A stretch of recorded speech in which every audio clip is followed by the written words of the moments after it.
That's what you call soul right there, man. That's what you call spirit. Kodak Black ain't got that. Kodak Black can't get on the mic and create a moment like what I just did because he's a little bitty boy whose growth is stunted. And money will stunt your growth, man. Money will stunt your growth because if you get paid to think at a childish level, you ain't gonna never increase your paradigm or change your paradigm. Somebody is paying you to keep you in a certain mental position. And a lot of these celebrities, their growth is stunted. They buy toys and shit every day. They live like children like Christmas every day. And they don't have real nigga problems. They got a white daddy that's taking care of them, feeding them out their hand. And these niggas can pretty much with that white daddy, I mean, it's like a rich kid. The same way a rich white kid feel about black people, most of your black celebrities feel that way about us because they have really they've been put in a little rich white kid's position, right? That's what y'all got to look at it like. When you sign with these record labels, you got a white zaddy. And I don't give a damn what a nigga say, that's the cost of you signing with the record label. If you don't like that, then don't sign, nigga. Ain't nobody making you niggas sign with zaddy. It's a lot of independent artists out there who talk shit about the artists who got a zaddy over them. So it ain't like I'm just saying it. You niggas shouldn't, and my thing is this. Kodak Black is what's wrong with FBA because he's a tether. He's not one of us. But he only want to be black when he want to be stupid and ignorant as hell. You know what I'm saying? Other than that, of course, he's Haitian. But Tariq Nasheed did a video addressing it, and I'll just summarize it without playing it because I'll do my own review. Tariq criticized it. He spoke, he rebuked it, okay? Tariq rebuked it.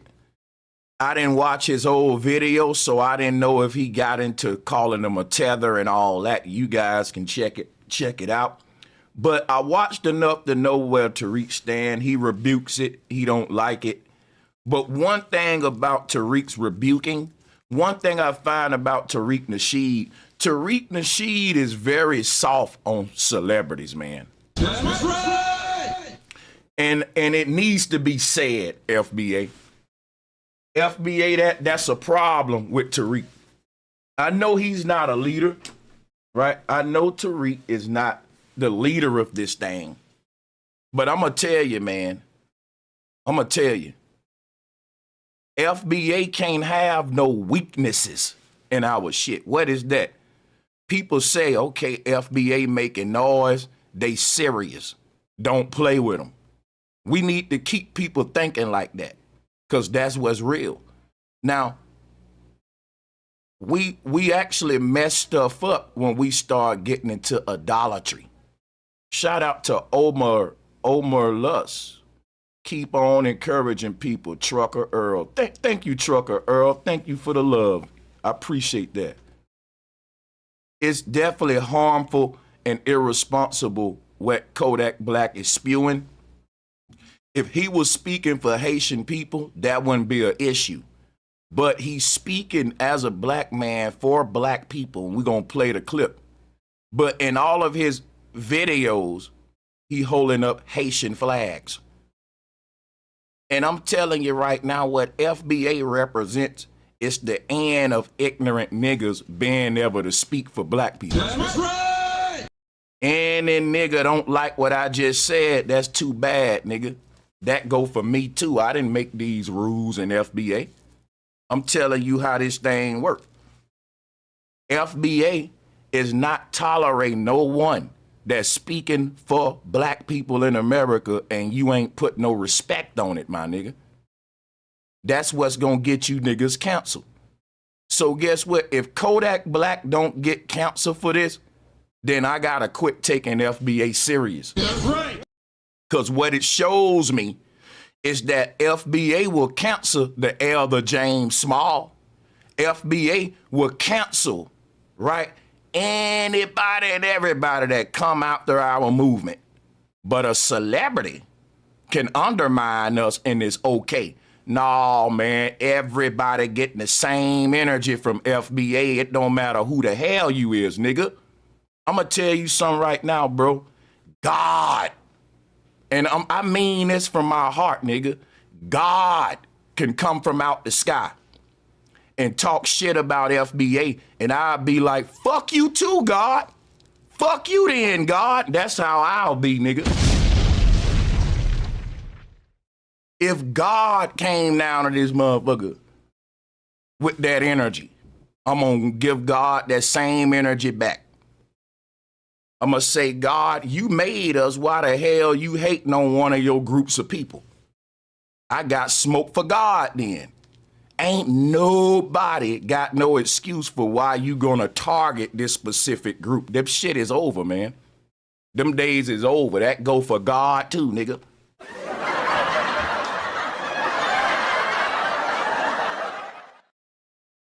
So my thing is this right here about Kodak Black. We gotta make an example out of him, right? Because guess who buy the most of his music? We do. We do. Now here's what I don't like about Tariq Nasheed. No, somebody said Tariq wasn't being soft, he was being balanced because Kodak did speak some truth. Will you come up here the last uncut and tell me what truth? What truth? Because my thing is this, right? I don't mind people having pushback, but y'all got to be willing to articulate yourselves and talk. Call into the show, because most of you have called into your local radio station before. Look at this the same way. Come on up. Let the people hear your voice. Let them hear you're intelligent, right? And matter of fact, let me give you a tip before coming up. Go ahead and formulate what you want to say. That way, when you come up here and I put you on a mic, you can sound intelligent and you can sound, because people don't mind y'all disagreeing with me. One thing about me, I don't have what's called a cult following. I have a very down-to-earth following who will tell me I'm wrong. And that's something I didn't like at first, because I saw a lot of people with these cult-like followings, and I realized they the ones getting robbed. I got genuine people who follow me, and they don't give a damn about how famous Sanchez get, how much money Sanchez get. Most of these people been following me when I first started. So it's like my brother, my sister, they don't care about none of that hype, and they'll call me out. But the reason I'm saying all that, because a lot of people, they be hesitant to come up because they think that we're like all the other channels. But I'll drop the link. We really like pushback over here. But I will say this, if your pushback is something important, if you think I'm wrong and you think you got something for our people that they need, then I really recommend that you come up, click the link, and relay that to the people. You shouldn't be sitting on that, okay, if it's gonna help the people. That's right. Don't be scared of me, nigga. I won't bite, but don't let me be in the way of you delivering an important message to the people if you got it, right? Don't hold that message and say, no, I ain't going up there because Sanchez be tripping. I'm telling y'all right now, don't let me be an obstacle of you being a voice for your damn people, bro. That's right. You can't use me for an excuse, because I'm opening my platform up and I'm getting out of your way, whether you agree with me or not. So that's just where I stand. It allows me to cover my behind too, to where can't nobody say this is a dictatorship. They can't say Sanchez don't like to be challenged. Sanchez got an echo chamber, so I get to rid myself of all of that, whether you click the link or not, right? Me offering it allow me to say, well, you know, I'm fair. and I'm not an echo chamber. This ain't a cult, right? That's why I do that too. So Global Status, thank you for joining. I haven't played the clip of Kodak Black yet, but have you seen it? And do you want to speak on it before we play it? Yes, sir, man. Shout out to the panel, man. Yeah, that was me down there, Sanchez, man. I got a different little page now, but I did see some of it. Yeah, I did see. Far as what Tariq played, I seen it. So I seen the video of Kodak looking crazy, scratching his head like he on something. But I did see it. And where do you stand on it? I feel like that I still feel like, I mean, whether how I feel, he is a tether. Um, the only truth I feel like he spoke on is what's up when he's saying some of us scared. You know what I'm saying? I wouldn't say the majority of us scared though, but otherwise than that, it's like you know that he cling on to a lot of things, really everything. That's how we got his name. He ride on he piggyback off of us. So that's what I don't stand for with him. You know what I'm saying? Mm-hmm. Yeah. So shout out to everybody in the chat room. I'm going to speak on Tariq. I think Tariq was being soft on him because what Tariq was doing was giving him an out. And Tariq was saying basically he was full of drugs and syrup, and there was a bunch of drinks and liquor laying around. And I don't like people being able to just blame stuff on the alcohol because that's a known excuse. Whenever a dude do something he don't supposed to do, that's why I like that Jamie Foxx song. Blame it on the alcohol. That's real shit. Niggas like to blame it on the alcohol. Like, bro, it ain't the alcohol. I ain't gonna give you that because what the alcohol does, it just amplifies what's already in your ass. So your homeboy get drunk and he slap you on the ass and he blames it on the alcohol. No, that was in you already and the alcohol brought it out. You just can't blame it on that. The alcohol don't make nobody do nothing they don't want to do. You got to already have it in you and the alcohol just brings it on out. Ain't that how the alcohol work, Global Status? So we can't give niggas that excuse with no alcohol, man. Yeah. You're right. But thing is, 9 times out of 10, Kodak probably is on that heroin or them Percocets. That's I don't keep up with Kodak like a fan or nothing, but Me I do either. chime into the hip hop culture. You know what I'm saying? So if you know anything about Kodak, he do them hard drugs, man. So that's why he be scratching his head and doing all that He crazy act like stuff, a man. crackhead, yeah. Yeah, And man, and that and man gone. and I'm gonna tell you definitely doing hard drug when you grit your teeth. Shout out to Dulcinea. How you doing, Right. sister? Welcome back. Uh, that sister always have good input on the conversation, whether she's pushing back or whether she agree. She's always a good asset to the bill. So salutes to her. And Dulcinea, I wanted to talk to you about setting some up with me and Rod Hayes. In 2026, Dulcinea, I want to sit down with brothers who, let's say, there's been tension between. That's something I'm trying to do, like as far as me being part of this FBA thing. I want to kind of set an example and kind of reach back and patch up some of these little beefs. Not saying me and guys got to be a damn tag team or nothing, but just clarity, clearing up. It's a lot of smoke and dust in between a lot of guys. And these guys never even spoke with each other. And it's just, simple shit. But that was just something I was thinking out loud. Hey, Sanchez, have you ever? Because I know you've been in the game for a minute, man, and a lot of people don't know. Like you didn't sit down with a lot of people. They wouldn't have a clue if they ain't tuned in. But uh, you have you ever sat down with Rod Hayes? I've sat down with a lot of people, like you said, man, big names to small names, man. I've Right, even sat right, down, I even had a conversation with Professor James Small. I've sat down with him.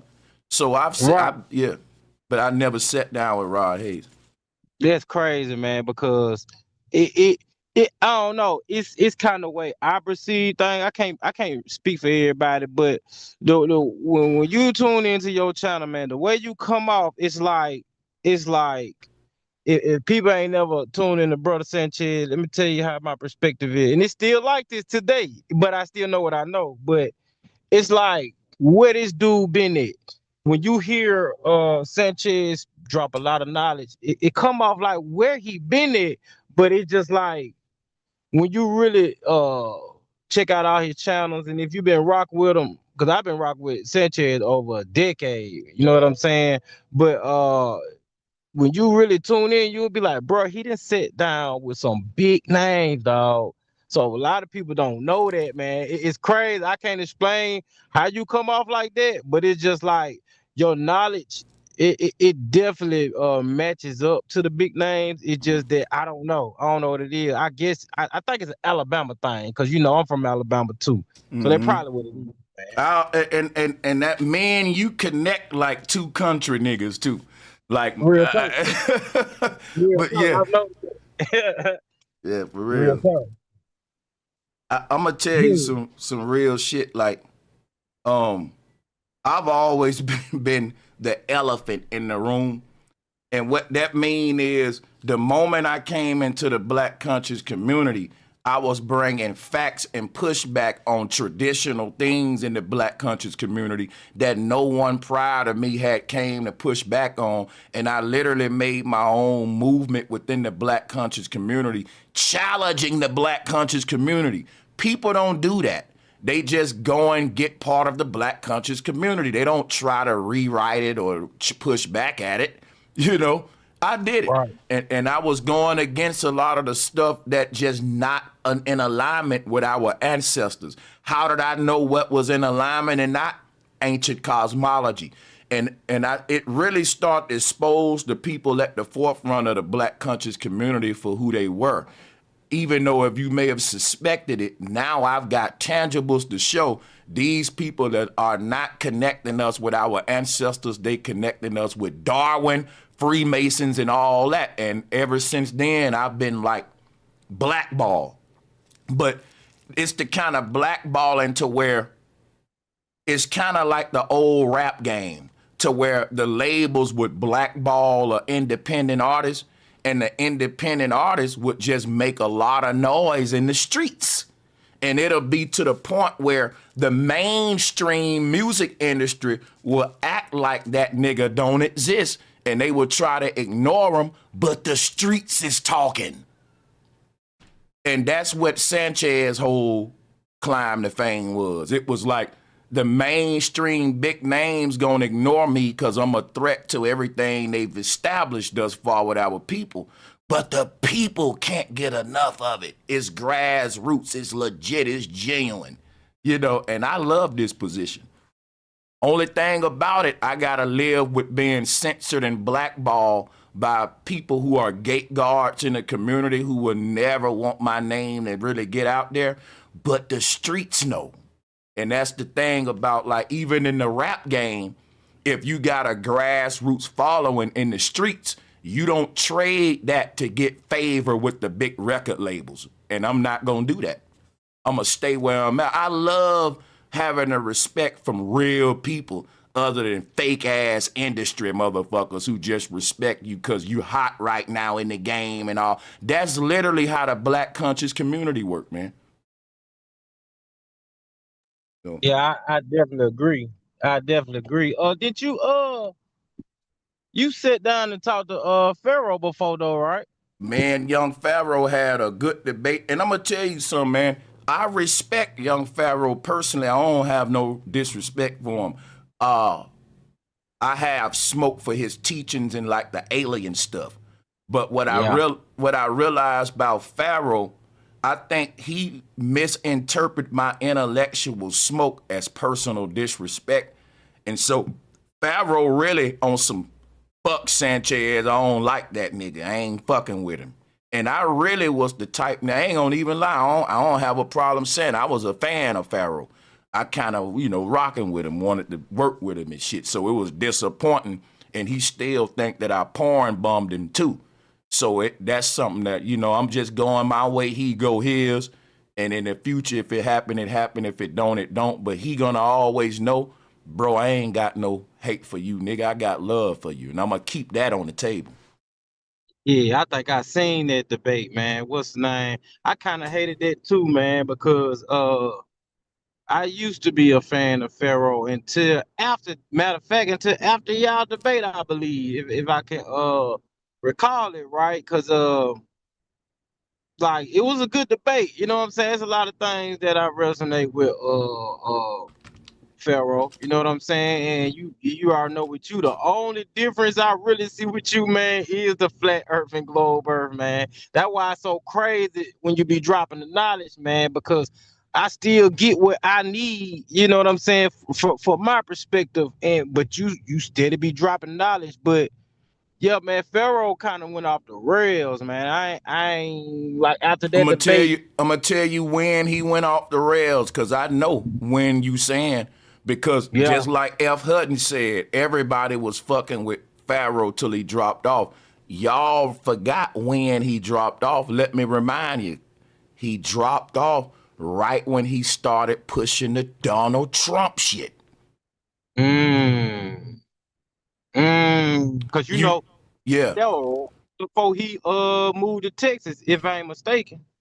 And I'm telling you, Before, something about these niggas when they get over there with the MAGA shit is like the Get Out movie, because that's when Kanye West lost his mind. he ain't lying. Damn, you was not lying though. You was not lying. I remember when Mm-hmm. he was on there strong, and the way he was advocating for it, it was coming off. It was given that he was trying to look for a way out, just like you said. Mm-hmm. Real talk. I remember that, I and don't know what it is about it. Yeah, it's weird. yeah, it is. I know. Nah, and I think he started that when he was in right before he left Buffalo, or if that ain't it, when he got down to Texas. Now, from my observation, y'all can't say I'm just saying the straight facts, but from my observation, when he moved down there to Texas, he went from the north to the south, and here in this land, we have our little differences, but it seemed like Pharaoh was being too friendly. It like he believed in his people in a way that was detrimental to him. And it seemed like because he was on them drugs, it seemed like they didn't lace that man, and knocked him Mm-hmm. further off his walkers. That's what it looked like. You know what I'm saying? Like you to me, it's like, so one thing I noticed about you, brother Sanchez, you're grounded. You got good footing, as you know what I'm saying. No homo, but as a man, because as a man, you got to be able to weather the storms through life. And Yeah. so that's one thing I know is about you, kind of firm, whether another person making sense or not. But so with Pharaoh, he started off like that, but when he came down south, it's like his ground got kind of shooken, man. And I feel like that you letting all these folks in, you thinking these are your people, but you gotta still know that your people is a lost and sick people who going through a process. So you just Mm-hmm. can't be out here all willy-nilly, man. So I believe that's how they got him, man. So I was rooting for the man, but hey, that man done lost his way. I think he getting Yeah. back to himself though. You know what I'm saying? But I ain't been Yeah. tuning him lately. Yeah. And I'm gonna tell you right now, if Pharaoh was to come back to the old Pharaoh, it'll be, and I'm giving him props with this, it'll be a headache for FBA, because the old Pharaoh is a diehard Pan-African. If the old Pharaoh activated right now, he would go in on FBA. He would get with SETI, and they will literally be making, that'll be the only thing saving the Pan-Africans. I'm going to be honest. We need to be happy Pharaoh on his alien shit right now, because I'm giving him props. I've debated a lot of people. Now, what made Pharaoh a challenge wasn't necessarily the information, because Flat Earth is like, you can't debunk this shit. What made him a challenge was how much his folks fuck with him and in his energy. You know what I'm saying? That counts too in a debate. Yep, his energy. So, yeah, he got that energy that I have. You think you losing, even though you damn winning. Like, right. He got that YN energy. That's what he got. Yeah. And if the Pan-Africans can have Pharaoh on their team, they would definitely do it. But I'm glad, we need to be happy, FBA, that nigga ain't in his Pan-African bag right now. That'll be a headache. But yeah, I'ma play Kodak video, because people is like, what did he say? Let's go ahead and play that. And we gonna review white people enslaving people. We gonna review Tariq Nasheed analysis of this too, just to be thorough, because people was like, well, Tariq ain't going easy on him. Well, we gonna review it so I can show you he is.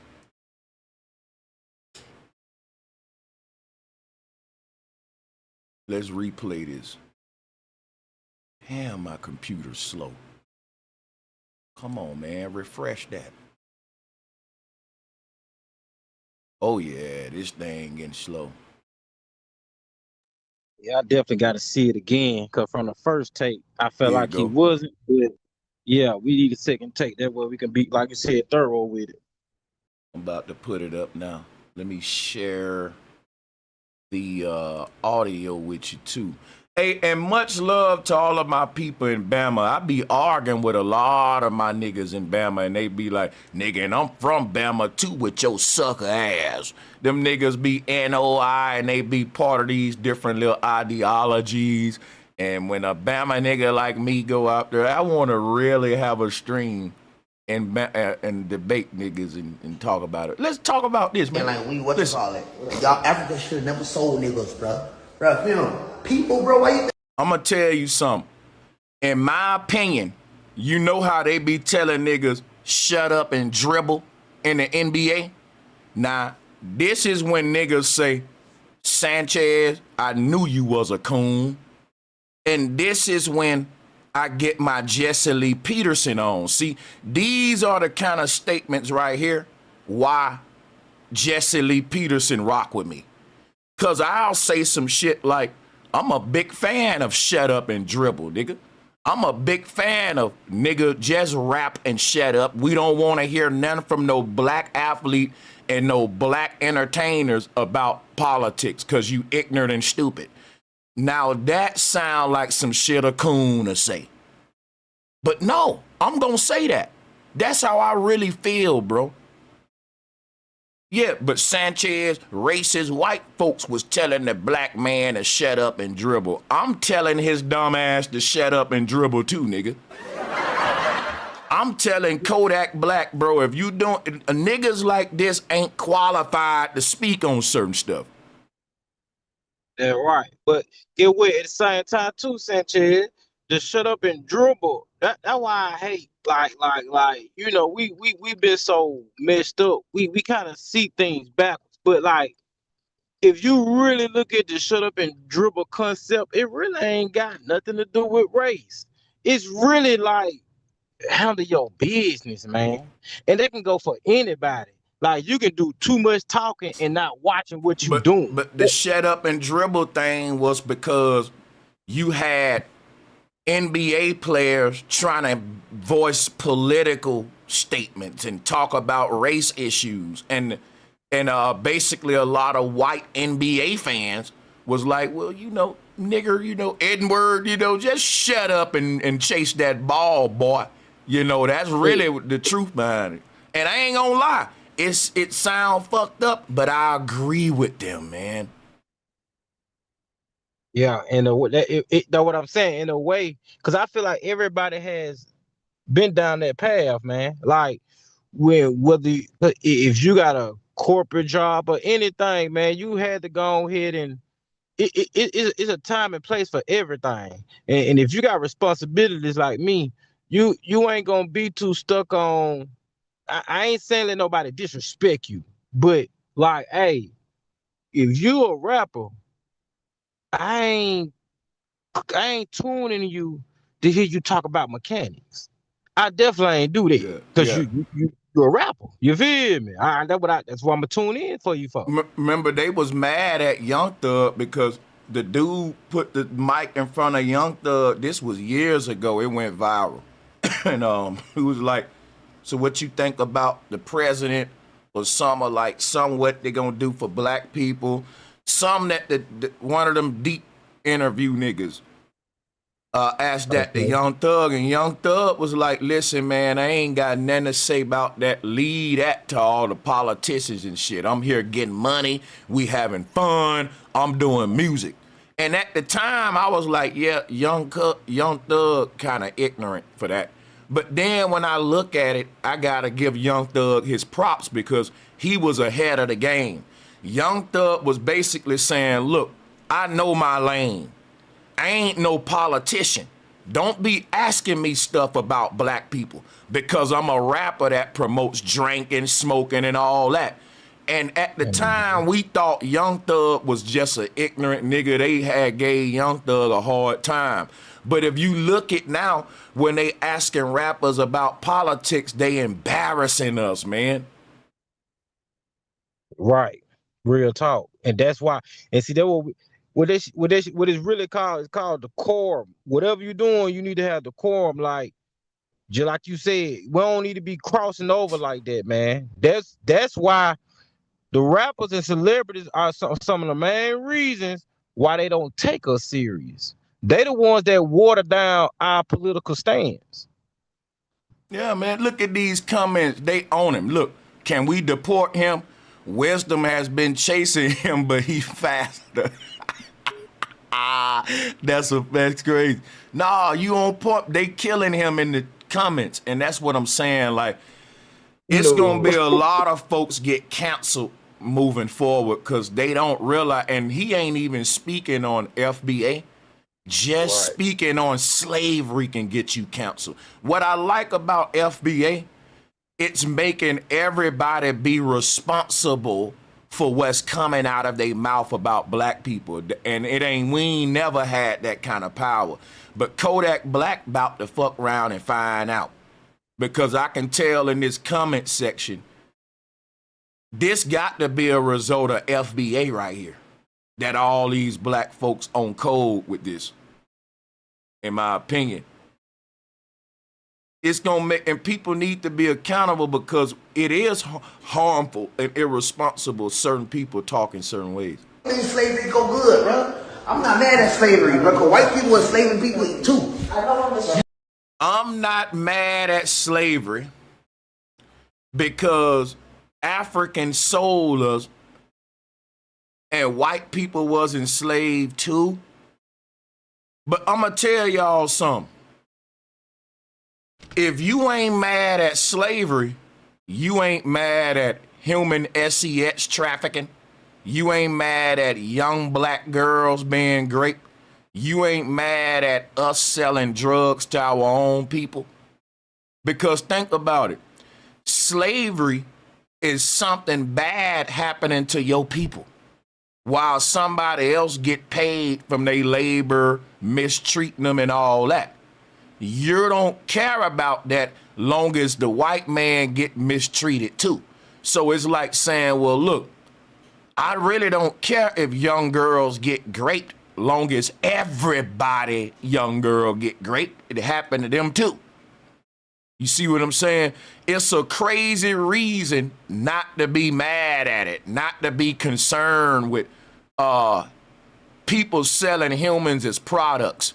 people treating humans as 3/4 of a human. They didn't even treat you like you're human. They treated the dog better. People was beaten brutally all the time. People watched their loved ones get castrated and burnt alive in front of them. And you ain't mad at that. But guess what? Kodak Black will be mad if you call him a BITCH. Kodak Black will send the goons at you if you disrespect him. But Kodak Black ain't mad at the atrocity that his ancestors went through. You know why? It ain't his ancestors, nigga. It's ours. And you can't be letting folks play with us like that and play with our ancestors like that. That's right. Yeah, he did that wrong. I forgot he said all that. That's what I was trying to think about. But yeah, you right. Yeah, bro, even if you ain't mad at slavery, we don't want to hear it. Say, you comfortably being able to say that? To me, it's like a nigga being on Crenshaw and Slauson saying some crazy shit about the 60s. And he comfortably doing it. He dissing they dead homies type shit. Like, I'm not mad at Nipsey Hussle getting shot the hell up type shit. Like, no, bro, you need to be mad at what happened to our ancestors if you partaking in our damn culture, nigga. And if you ain't mad at it, keep that shit to yourself. Right. What's the name? You got Tariq response together? Yeah, we got it queued up. Let's get through this shit. It's triggering, man. You know what, bro? Black people, bro, we pussy as fuck, man.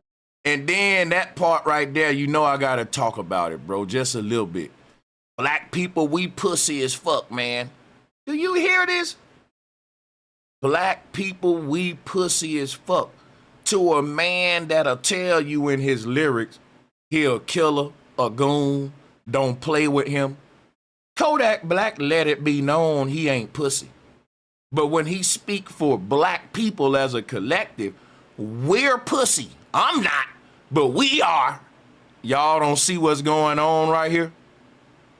Y'all don't see what's going on right? I'm the exception. He's saying we, but he's really saying black people, y'all pussy as fuck. Now, if Kodak Black was to say that, that one hit right, not from a guy that waves Haitian flags in all of his videos. Imagine Kodak Black with a Haitian flag around his back saying, black people, y'all pussy as fuck. He got to say, we're pussy as fuck. And I want to say this, much love to Haiti, because guess what? Ain't nothing pussy about black people and ain't nothing pussy about Haitians. Haitians had the Haiti Revolution. Let me say that again. Tariq Nasheed, which the man who coined FBA, he got a whole film on the Haitian Revolution. So not only do FBA know that we ain't pussy, we know that Haitians ain't pussy. So why don't the Haitians tap into their DNA and realize ain't nothing pussy about us? We're just lost and ignorant. We ain't pussy.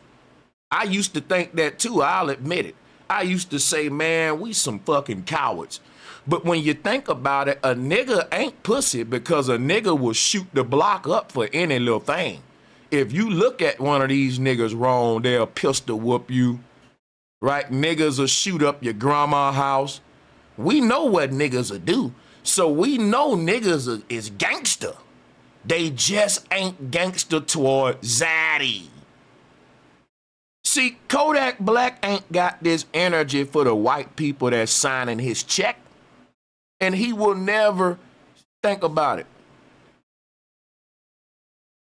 Kodak Black got videos bashing everybody. I put some of them up, but he ain't never got a video bashing the Jews. You feel me? That's all I'm saying. Like, Kodak Black got videos. None of these rappers, because they getting paid from small hats. The Jews own and run the music industry. And no one gonna call them pussy, even though they are. Because what's the definition of some people that don't want to do their own dirty work? They go get their big brother to fight for them all the time. That's Israel and how it uses America. That's pussy. Fight your own fight, man. Quit come getting your big brother all the time and using our tax dollars and resources. See, you got rappers that'll criticize black people all day and say, man, reparations is from lazy niggas looking for handouts. But they signed to these Jewish record labels, and these Jews literally got reparations or handouts. Some of the money that the Jews got when they would receive their reparations, they used that money to basically start the whole hip hop industry. The entire hip hop industry that's making these rappers rich and giving them money to put in the hood to buy guns and drugs, because y'all like to say the white man putting dope in the hood, the white man putting guns in the hood. No, he's not. The white man just giving niggas record deals and making them young millionaires, and they're putting the guns and the dope in the hood. The white man ain't got to do that directly. All the white man got to do is sign one of them young broke ass niggas who already a gang member. And once he signed that nigga and put millions in that nigga hand, that young boy gonna buy so many guns and dope for the hood. It's basically they're funding wars in our hood, just like they doing in Africa. They giving certain tribes money, and them tribes gonna get guns and weapons and wipe out the other tribe. And when the other tribe get wiped out, guess what the Jewish man cousin and uncle gonna do? The uncle gonna say, look, the tribe that you wiping out, I'm gonna go sign they rapper and give them money. So now you got the same Jewish families funding two different gangs that's beefing with each other in these music industries.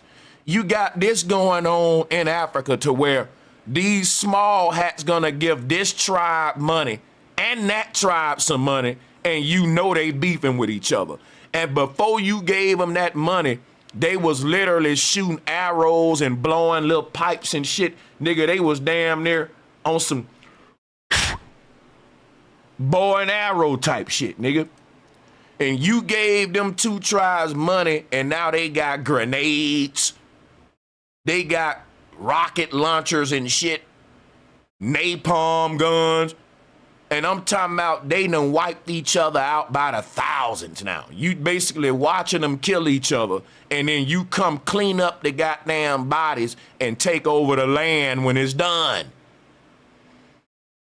And they do this in the hood. Y'all call it gentrification. These areas with all the crime, they get cheap property, lose property value. Guess who funding those wars in your hood? Jewish record labels. They know what they doing when they sign two different niggas from two different gangs that's beefing against each other. They know that's a lot of money going to them different sets to help kill each other more and drive more niggas into the prison industry, and just death is money. And the rapper gonna talk about everything he doing on the song. And when he can't sell no more records, we just gonna lock his ass up for a RICO, keep all of his masters, and take every damn thing back that we gave him anyway. It's crazy, man. And Kodak Black don't see that he part of that shit. And they will pay these young dummies like him to talk ignorant, to misrepresent our people's plight, to bow down to Zaddy while taking that money Zaddy giving you and standing up to your own people. Think about that. Because Kodak Black will wipe one of you niggas' families out playing with him. But Kodak Black will tell you we pussy when it come to the white man and point at himself too. Cause Kodak Black know one thing. All of these niggas know it. No matter how gangster we are, we know not to play with that white man. That's right. And you wanna know why you got black coons. Cause a black coon said, listen, all of the gangsters among my people are only terrorizing their own people, just like the Nation of Islam terrorizing me. Just like the Nation of Islam sent me death threats, but they ain't gonna play like that with their white man. All of our strong militant groups, they are bending over and taking it up the butt from white zaddy, while they ain't gonna take no disrespect from none of y'all. That's like Lil Baby got caught on a photo with the white dude hugging him from the back like that.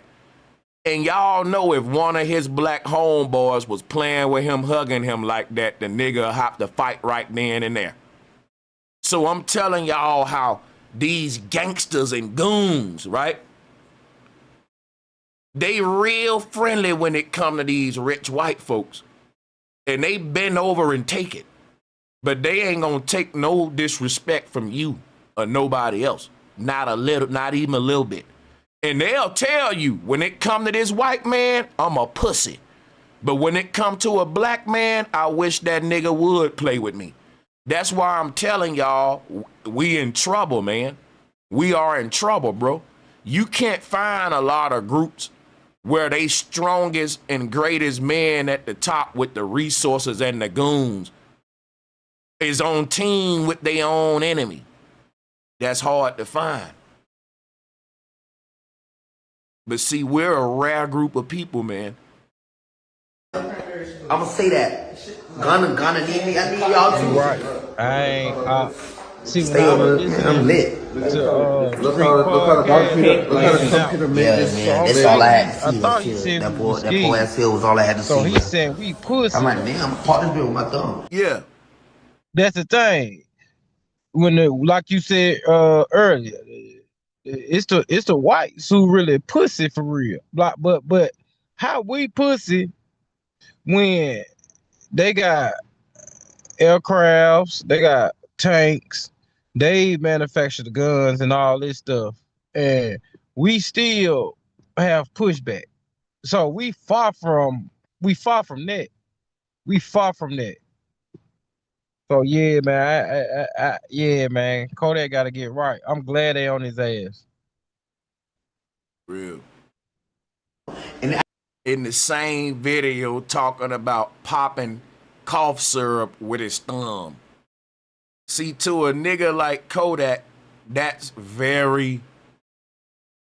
something. Yeah, I just popped that bitch with my thumb, nigga. Hell yeah, nigga, hell yeah. I look up, I'm popping that bitch with my thumb. So like these niggas be having all that money, but a mind is a terrible thing to waste. When every day of your life you drinking cough syrup and popping pills and all that, I don't even know if you enjoying the money, man. You killing your goddamn self. This suicide. And it's like you really need therapy and rehab, my nigga. But these dudes spend a lot of money on poisoning themselves a lot. And in that mind state, of course, you wouldn't understand, you wouldn't be coherent. You would say something like, I ain't mad at slavery. You're not even mad at committing a slow death, bro. You're self-destructive. You ain't even mad at the poisons you putting in your damn body, man. Of course you wouldn't be mad at slavery, bro. I ain't gonna lie though, that bitch tastes. That bitch tastes good, boy. I popped that bitch with my thumb, nigga. Lick that bitch. Lick her, lick right there. You got it. It was so crazy, man. Our people, the ones who the gangsters, the ones who these supposed to be the warrior class of our people, the gangsters. And you said it already though, but this the warrior class. So these the ones that can actually get things done with the groundwork. But And so the warrior class, what's so good about the warrior class? The gangsters, they can get that money, you know, but they gotta promote harm to their own people to get this type of financing. But uh, once they get the financing, that's when they be all soft with the white folks. They be all cool with them. You know what I'm saying? And then they ain't got the nerve to talk down on us. So the warrior class feel like, since I'm the gangster, I'm doing all the footwork and I got the money to show for it, you feel like you feel like you the one that tell us to chill, and don't look at the white man because he treat me right. And I'm the warrior. I got all the scars, I got all the wounds. So that's what I'm saying. The whole gangsterism, man, it's really here to tell our people down, man. It's like self-destruction, man. Yeah, hell yeah. I agree. It is at this point, because my thing, we always said, man, our gang members and all that gonna be at the forefront of the revolution. And the gang members was like, shit, nigga, you crazy as hell, nigga. Hey, we ain't leading no damn revolution. We just trying to make some money exploiting our people and terrorizing our people. Just like the rappers. So like we in trouble, man. Shout out to BEATZ, that dude. Welcome back, bro. How you doing, man? Salute. Pretty good. What's up with the big dog? Yeah, man. We got Kodak Black today, man, talking about he ain't mad at slavery, man. Another one of these kind of Negroes. Hey, and I don't have too much time, but I'm still gonna tune in. So I'm gonna just drop this real quick, and then I'll head out. Kodak Black is calling black people pussy, right? And this is why the delineation, I call it the delineation process, man. It's been the best thing since sliced bread, and we really been extremely late to the party. But I don't know why anybody will respect Kodak Black, what he has to say. The dude is always on there looking slovenly, drunk, disgusting, babbling incoherently. The dude is always drugged out of his mind. If Bro Sanchez was doing streams where you was popping perks and drugged out of your mind, people would be dragging you, Yep. rightfully so.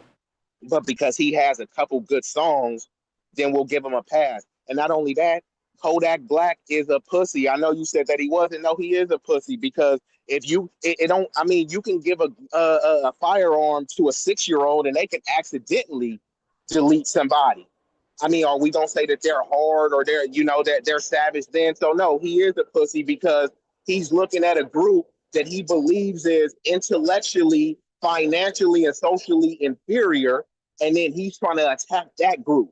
Would you respect a bully looking at the smallest dude, the pipsqueak of the bunch, and you want to go step to him? Meanwhile, you got the other dude over there, the true bully, slapping everybody up, but you won't step to them, and I'm supposed to respect you?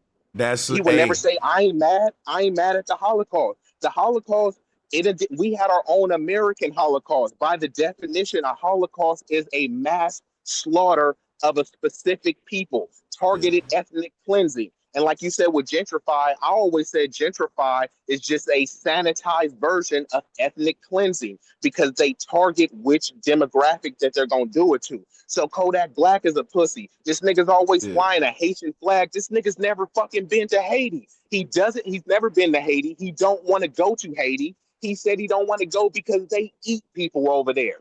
This is what he said out of his mouth. He don't like dark skinned women. The dude is midnight black. That's why he calls himself a gremlin, right? But he don't like dark skinned women. So tethers like Kodak Black is a cancer, and that nigga is a pussy. I'll land with that. Yeah, you sure came with a point on that one. I can't even push back at that one. Yeah, you right. I gotta re-examine my take on that. But yeah, this is crazy, man. I'm gonna play this again, and we'll play Tariq's.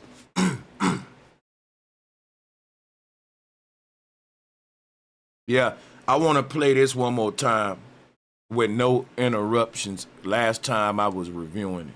I love y'all from Africa too. I just hate the Africans who act like y'all better than motherfuckers and like we what you call it. Y'all Africans should have never sold niggas, bro. I didn't really talk on this part, so I lied. Let me talk about this and I'll play it from the jump with no interruptions. Africans didn't sell Negroes into slavery. Africans sold Africans into slavery. And this is a bit confusion with the whole reparations argument that I gotta go into real quick. It's important, right? Because a lot of people keep saying FBAs can't get reparations without claiming Africa. And what they don't know is that there was a whole nother kind of man. Listen, the red-skinned Indian that you see on the Washington Redskin helmet, that's our people. Mahogany skin, copper color. That's the indigenous black man of America, the Olmec blood. He didn't come from Africa. These are the people who they were speaking about when they said Plymouth Rock didn't land on them. Excuse me, you know, they didn't land on Plymouth Rock. Plymouth Rock landed right on top of them. That was the copper-colored Negro that was already here. Now listen, did they bring slaves from Africa? I'm sure they probably did, and they mixed them in with us. But what's going on is it's confusing people, and they saying, well, all of us was brought from Africa. No. And that's why they saying, well, if you FBA, you got to claim Africa. No. The Africans that were brought over here for slave work, who wasn't compensated for the work, and they helped build a country too, all of them need to be delineating like we doing, forming a group for their reparations. Why they hating? Because we're specifying a group from a crime that was created against humanity. And we're now acknowledging who we are. We're a group of slaves that wasn't brought on ships. We didn't land on Plymouth Rock. Plymouth Rock landed on us. We're that group. We are the red-skinned, copper-colored man that's always been here. Our blood go back to the Olmec, to the original people of this land. So my whole thing is, yeah, you don't have to be from Africa. You just had to be a victim of slavery. That's the crime. The war crime against humanity was the institution of slavery. If your people can prove that they was victims in this criminal act, then they are due reparations. Ain't nobody gonna ask whether they come from Africa, were they already in America, did they come from Canada, nigga? If they came from Hawaii and they was brought here at any point on a ship for labor, they wasn't compensated just like us. And they need to be getting with their group like we doing, saying, hey, we're the group of slaves that came over here from such and such. We know that our lineage traced back to people that helped build a foundation of this country, and we ain't being treated right or compensated either. And they would be able to verify this with each group. You see how it worked? So that's how simple it is. Let's play this.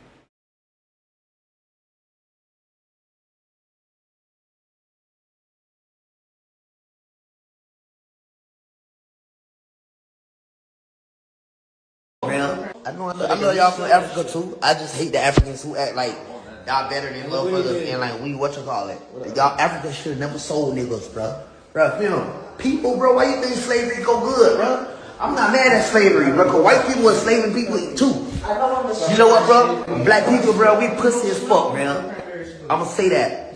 Ghana need me, I need y'all too. Look at the color of this. Stay on the, man, I'm lit. Look at the color. Look how the computer made this. Yeah, man, that's all I had to see. That shit, that poor ass hill was all I had to see, bro. I'm like, man, I'm gonna part this bitch with my thumb. And I ain't gonna lie though, that bitch tastes good as fuck though. It tastes like cotton candy though. It don't taste like berries. It don't taste like raspberries. That bitch good. That bitch so good, bro. I'm like, damn. I like. Did you see how Kodak face looked when he was talking about that syrup though? he made that like when you bite into mama's cornbread and greens, like the grandma's dinner plate face. Like, boy, that bitch good. Like that face, like, you know that. Hey, that's some real junkie behavior. I gotta look at that again, man. Hold on, that shit's funny. Hey, I didn't hear the audio on that, bro. So I don't know if the chat heard it, but I didn't hear the audio. I got you. I know what's wrong. Fuck, man. I love y'all from Africa too. I just hate the Africans who act like y'all better than motherfuckers and like we y'all Africans should have never sold niggas, bro. Bro, you know, people, bro, why you think slavery go good, bro?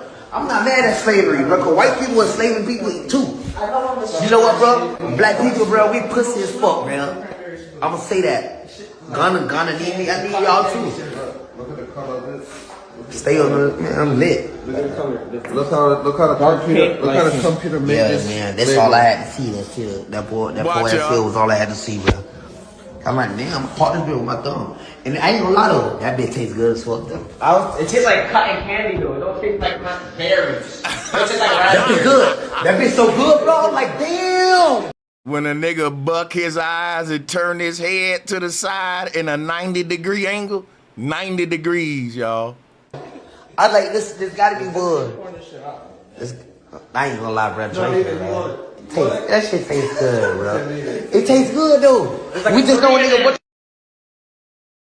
That nigga started talking about that syrup. They had to change the conversation quick. Got him off his square quick. Let me play Tariq shit. With respect to Haiti, Haiti did a phenomenal, and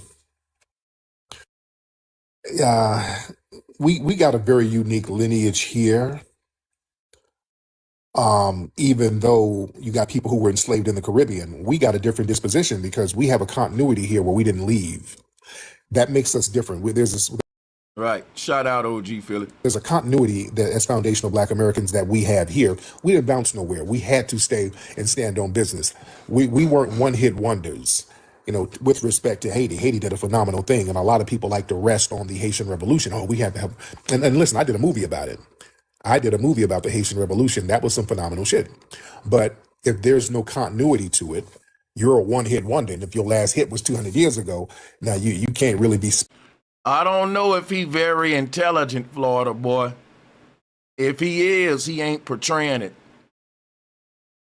He's not portraying it. And if you're intelligent and you don't want to portray your intelligence, you rather portray this immature personality, well, that's not intelligent.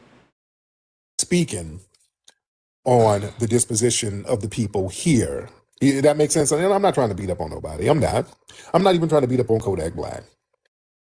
I just want to kind of put some nuances onto what he was talking about, like that whole I'm not mad about slavery. So when we talk about slavery, and right now we're in a delineation movement and a reparations movement. And then when you got people talking about who's not even of the lineage talking about they're not mad about slavery, that's almost signal boosting a message to the right. It's undermining the whole movement. Facts. Dominant society that, quote, there's some Black people who are not really upset about slavery, so why should we do anything to repair the damage done by it? So You got to watch when people say little stuff like that, especially if they're not of the lineage. That shit's dangerous. Yeah. See, that's where the problem begins. See, slavery is not something to be emotionally mad at. Yeah, we're past the emotion. We're not mad. We're very strategic. We're like, this is a legal framework. We're talking about an economic engine. We're talking about. But you know what? If someone is mad, what's wrong with that? Why? That mean that they still have some humanity in them, that they can still empathize with the atrocities of what happened to people in the past. Like, I don't think you can ever just move past it and not be mad. I don't really like what Tariq's saying right there. You know, where it's just a legal thing and money type. No, we mad about it too, man. We still mad, bro. Nope. The anger, I'm going to tell you why I don't like that. Black folks are full of anger. We killing each other and all that. That's literally in our DNA. That's the blood of the goddamn slaves, bro. This is genetics. You inherit that anger. You inherit the vengeance of the people who died at the hand of this oppressor. If you don't feel that, then guess what? You're not tapped into your DNA, Tariq. And too much money will do that to you. I gotta be honest. If Kodak Black was broke as hell, he would be bitching and complaining about slavery. Now, I ain't saying being broke is why y'all care, and if you get money, you won't care. I'm saying when you get money, you gotta act like you don't care, because a lot of these folks, before they had money, they was saying slavery is wrong. Slavery was wrong. It happened to my ancestors. I can never forgive America for that, man. And that's the ancestors speaking through you, and you allowing them to do that because there's nothing distorting the truth coming up out of you and your DNA. But if you give a nigga too much money and put him around these rich white folks, he'll say, you know what? I was kind of wrong about slavery, though. You know, when I think about it, slavery wasn't that bad. Niggas is just overreacting. Get over it, man. Like, you know. Meanwhile, the people who cutting everybody check will never let us get over the Holocaust. Will never let us forget September 11, for example. A racial caste system that was set up. So when you got people talking about I ain't mad at slavery, what they're doing, they're unintentionally reducing a structural crime into basically. Hey, shout out to the OG George Macon for joining us. How you doing, bro? We'll allow George to get set up and everything, but you still can hear this video. Be easy. Yeah, you can hear it. I'm gonna play it out. Yeah, I can hear it. All right. Basically some personal emotional reaction, and that's not where we at. We ain't mad. We're strategic. We're trying to get reparative justice for what happened. We ain't sitting around emotional. That's the great thing about what we're doing now. And right, like I agree with Tariq, but I disagree when he say we ain't mad. No, we're very mad. We just don't know it, because the anger that's in the young generation is that coming from what happened in slavery. You can't. When your people, whenever your people die in a certain way like that, and it was never avenged, you inherit that anger in your DNA, and we just direct it at each other, though. That's all. Shout out to the OG, man. Shout out to George Macon. What's going on, man? What's good? Hey, man. I ain't shocked at what he's saying, man. The crazy thing is, with him, this guy, like I seen a couple documentaries they did on him, and I seen him talk when he not high. The crazy thing is, I wonder if he got any open cases right now where he's kissing the ass of Trump and them those Republicans, where he just saying a bunch of foolishness. Because I know down there in Florida where he live at, he got like a compound where he take care of so many people with the stuff that he do. And he knows the history. I seen the videos where he's talking. So for him to get up there and just say that, I think he was high. I think he was high because I seen him talk different and talk actually with intelligence when he was down there on his land, down there with his people.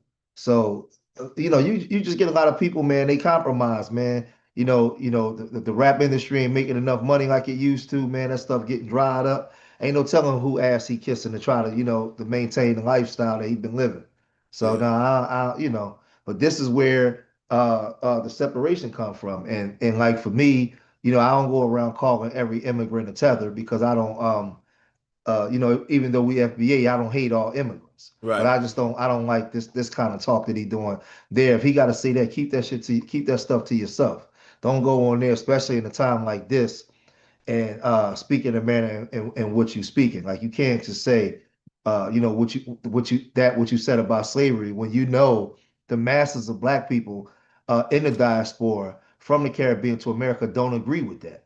Like, so why would you go up there and just say that, like, big bad me? I'm just saying it, knowing the platform that you got and how viral it's going to go when you say it. That goes back to there's no checks and balances, and a lot of our people, because of slavery over generations, we don't respect each other. It's just certain Yeah. things that shouldn't be said. Some things you should just keep to yourself. Right. That's my position on it. That's facts. That's big facts. OG Leo, welcome to the bill. Much love to the OG Leo in the house. Big dog Philly. Grand Rising, my brother Sanchez, George Macon, all everybody in the chat. Much love and respect to all of y'all, man. Excellent topic, bro, Sanchez. Like you said, we should be mad at a lot of things, not just slavery. But yeah, that's a good topic, brother. I've been listening for a minute. I'm driving, so I'm be tapping back in. Appreciate you, brother. Yeah, Flat because motherfucking power to the Flat Power family. Black power to everybody out there. And the thing is, they try to act like anger is an issue. Misdirected anger is an issue. But I'm gonna play. I think because I'm actually while I'm talking to you now, I'm finishing up my video on this. But I think when Tariq said that, I think in my interpretation of how he said it, it was basically based off of what he mentioned, like the business and the money and the politics. Because I think for a long time we spent too much time being angry and emotional without a proper response to how to deal with it. Like we didn't have enough problem solvers. We dealt with everything through emotion. So that's what I was interpreting from it. Yeah, I'm definitely hearing that, and I agree. I think that the answer ain't to turn off the emotion, but to direct the emotion toward what Tariq's saying. So I'm with him on it. Yeah. Mm-hmm. Yeah, we got to get more. We got to get more into solving problems. Because I give you an example. I'm at a place now where, for me, this just for me. I can't speak for everybody else because I can't tell another brother or sister how they should respond. But if a white man called me a nigga, I'll probably laugh in his face and tell him, "Damn, that's all you got?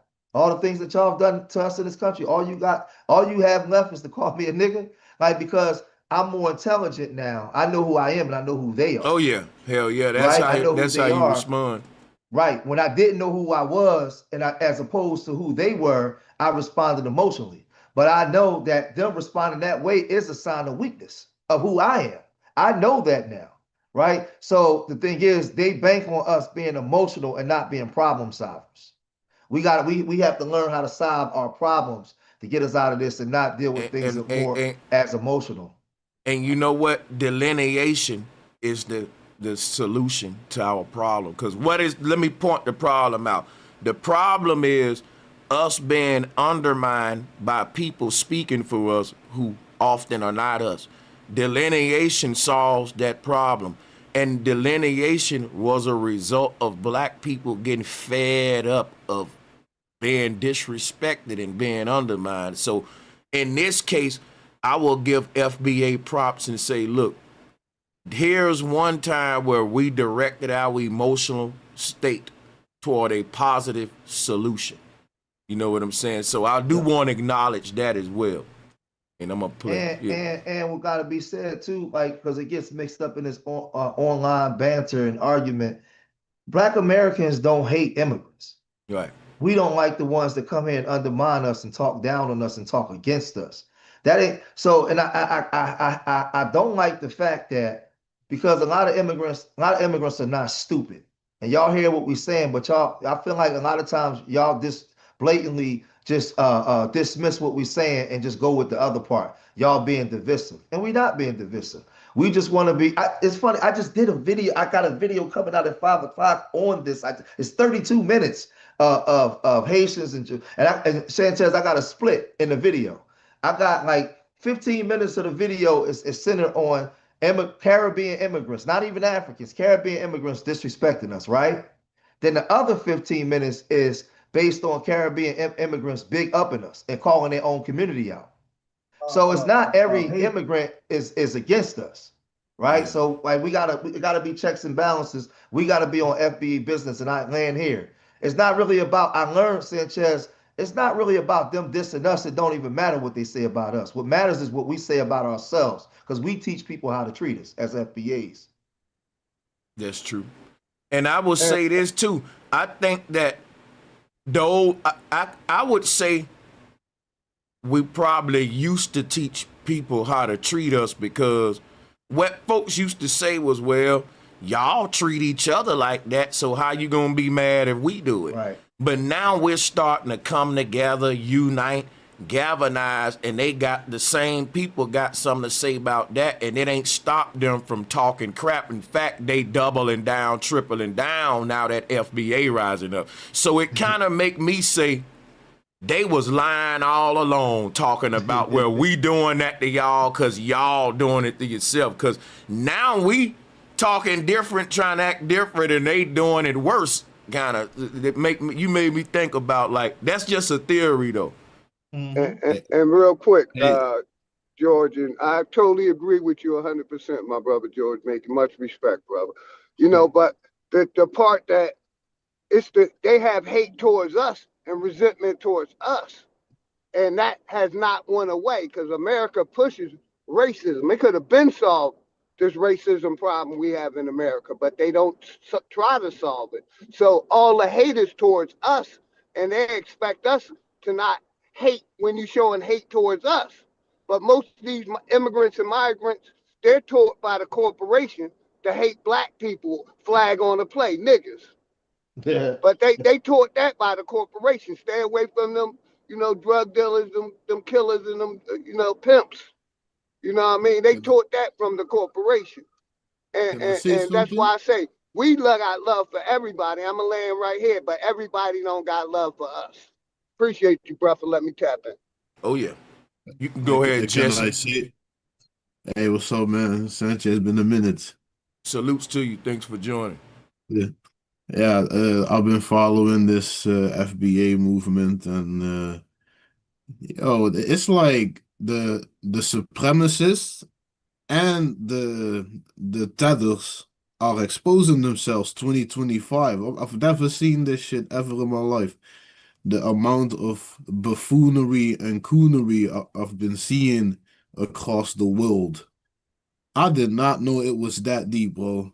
Like I'm born in the Netherlands, but I'm Nigerian. So my perspective is mostly from the outside in, you know? And it's just sad how tethers, or how you call it, just migrant black migrants like me, you know, it's just fucking disappointing the way they've been, how you call it, tap dancing. Yeah. We call it we call it skippy balling. Like come on, bro. Like that, I've never seen that shit in my life. It's just disappointing. How I grew up as a black migrant from the Netherlands, we grew up on literally 50 Cent, Eminem, Dr. Dre. That's what we knew. We look up to that shit. We never thought um, black Americans are gangsters. We never thought about that. We thought, yo, if it wasn't for these black people in America, the Aboriginals, if it wasn't for them, this whole economy would have nothing. There would be no Hollywood. There would be no NBA. There would be no UFC. There would be nothing. So I don't know where this disrespect is coming from. It's just like like black people, we have been moving on from slavery this whole time, and those are the people that are reminding us. We trying to move on, while these people keep reminding us that slavery ain't over. So that's why we fighting hard. Can I say something to you, bro? Powerful. Yeah. I'm a person who has a FBA father and a mother from the Caribbean, right? Yeah. And what happens is, I can say this firsthand, and you'll probably understand this because you're not in America. Yeah. It's mainly the ones that come here and hit mainland America.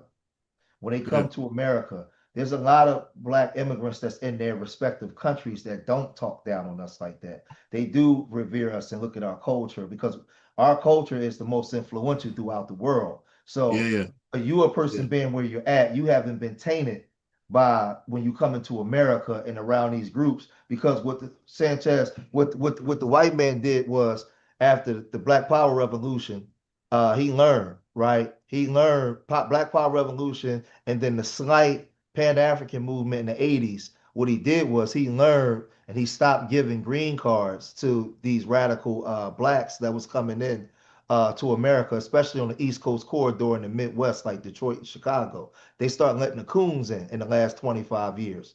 So if you go to Yeah. like Cuba or you go to places on the ground, they still rock with us. It's the ones that come here with the brainwash.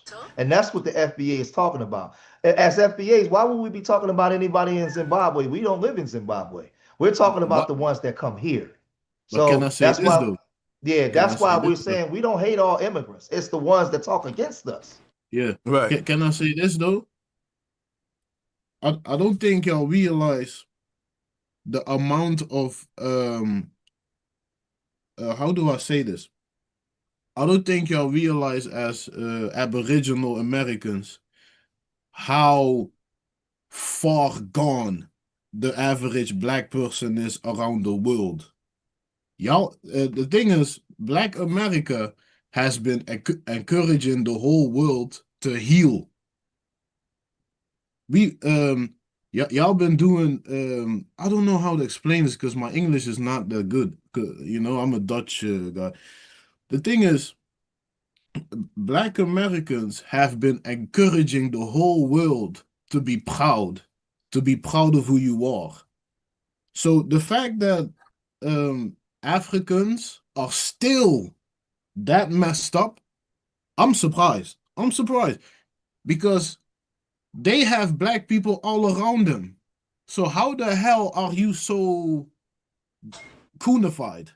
If you get what I'm saying. You know, like Black Americans ain't as coon. If there are coons in Black America, it's not as coonery as the Africans because they literally worship Queen Elizabeth when she lands on there. They kiss her feet, man. Y'all will never do that shit, never. Hell no. We might So step that's on the our feet. difference. That's the whole difference that I'm trying to explain. But yeah, I'm landing. This is what I'm saying. This is it. Thank you for that, and thank you for that perspective, man. Because it's common sense. It's common sense. Thank you for that perspective. Yeah. Yeah. I'm gonna see what Tariq was saying here real quick. Because y'all can interject at any Lineation. It ain't based on emotion. See, notice everybody keeps trying to reduce us to emotions. Hey man, why y'all mad at us? Why y'all hate us? Why y'all upset with it? They always try to frame us as some type of emotional ethnic group that's running around here with our emotions on our sleeves. We ain't mad at nobody. We're not emotional in any sense of the word. We're not emotional. This ain't about emotions. This is all logic. We ain't tripping on you. We over here having a good time, enjoying ourselves. We're all laid back. We ain't mad at nobody. We don't hate nobody. Y'all keep trying to put us in this emotional bag, and that ain't it. We don't. You guys. So and before I go forward with this, one thing I'm gonna do in the future, I'm gonna address the flag because I know a lot of people turned off about the FBA flag. I've been getting that a lot with the 1526 or whatever. Yeah, I don't agree that, you know, like I said, Tariq Nasheed does kind of have a Pan-African foundation, but he teach ethnogenesis. We'll go into it. You hate us every day. Sir, you're the one sitting up here mad. You notice that's a projection. That's a major projection people like to put on us. Just like yesterday, y'all remember last night, the tethers were calling up. We had one South African tether called up. They be calling up mad for no reason. You guys are emotional. We ain't. Y'all call us all musty and mad. Hello? First of all, this FBA business is bullshit. I hate you FBA niggas. You're divisive. You are agents of chaos. I cannot stand you. I put a voodoo hex on you and for some reason it don't work. I hate you FBAs. I hate Tariq Nasheed. I hate you. All right. Okay, musty Negro. All right, take your hating ass on somewhere. Y'all the one mad. We ain't. Foundation of Black Americans are not emotional. That's the epitome of ancestry, our culture, protect and gatekeep. We're getting a lot of stuff. I want to go when he get on Kodak Black real quick. Hello. Discuss it. What's up, Miss Sheba Keita? Okay, Oh, yeah. so that's all he spoke on it was that? It was earlier? Okay, he didn't say nothing Yeah, else I think about it? that was it. Okay. Yeah, and bro, can I say something real quick? Yeah, Because go ahead. I gotta drop down. Okay. Yeah, so I want to address real quick what the brother George Macon said.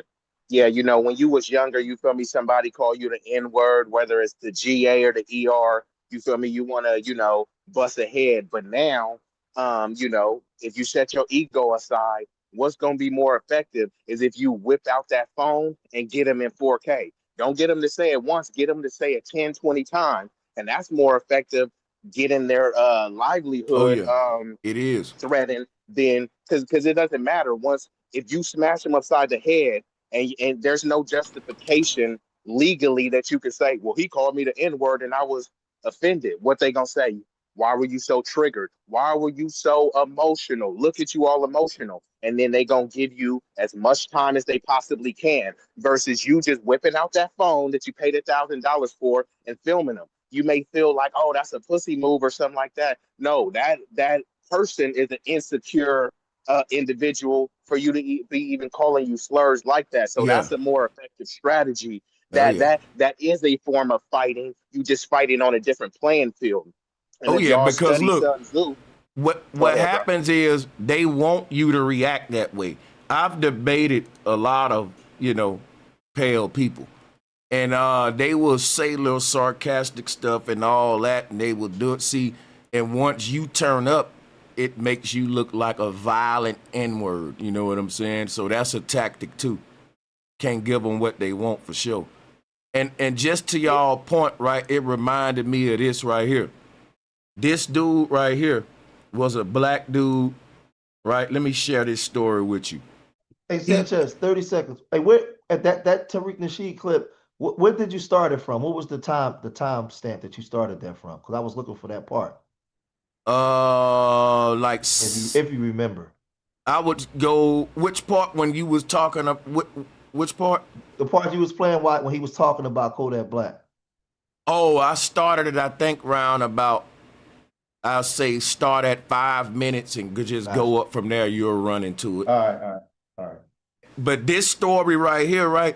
This dude is a black dude that worked at a racist white warehouse, and he the only black dude worked there. And he said that the white people picked on him every day. They called him Black Tony because and they just called him racial slurs every day. Talked to him like shit. And what's crazy is they admitted to it. But what he did, he showed up to work and shot their ass up. And he was saying, man, they was trolling me every day. They was calling me the N-word. And in my mind, I'm like, but bro, you reacted like that, my nigga. Like, damn, that y'all made me think of that, though, just now. I watched this shit. Y'all go and check this out, man. It's crazy. Dude went up in that thing and shot the whole place up for calling him the N-word and shit. That's crazy.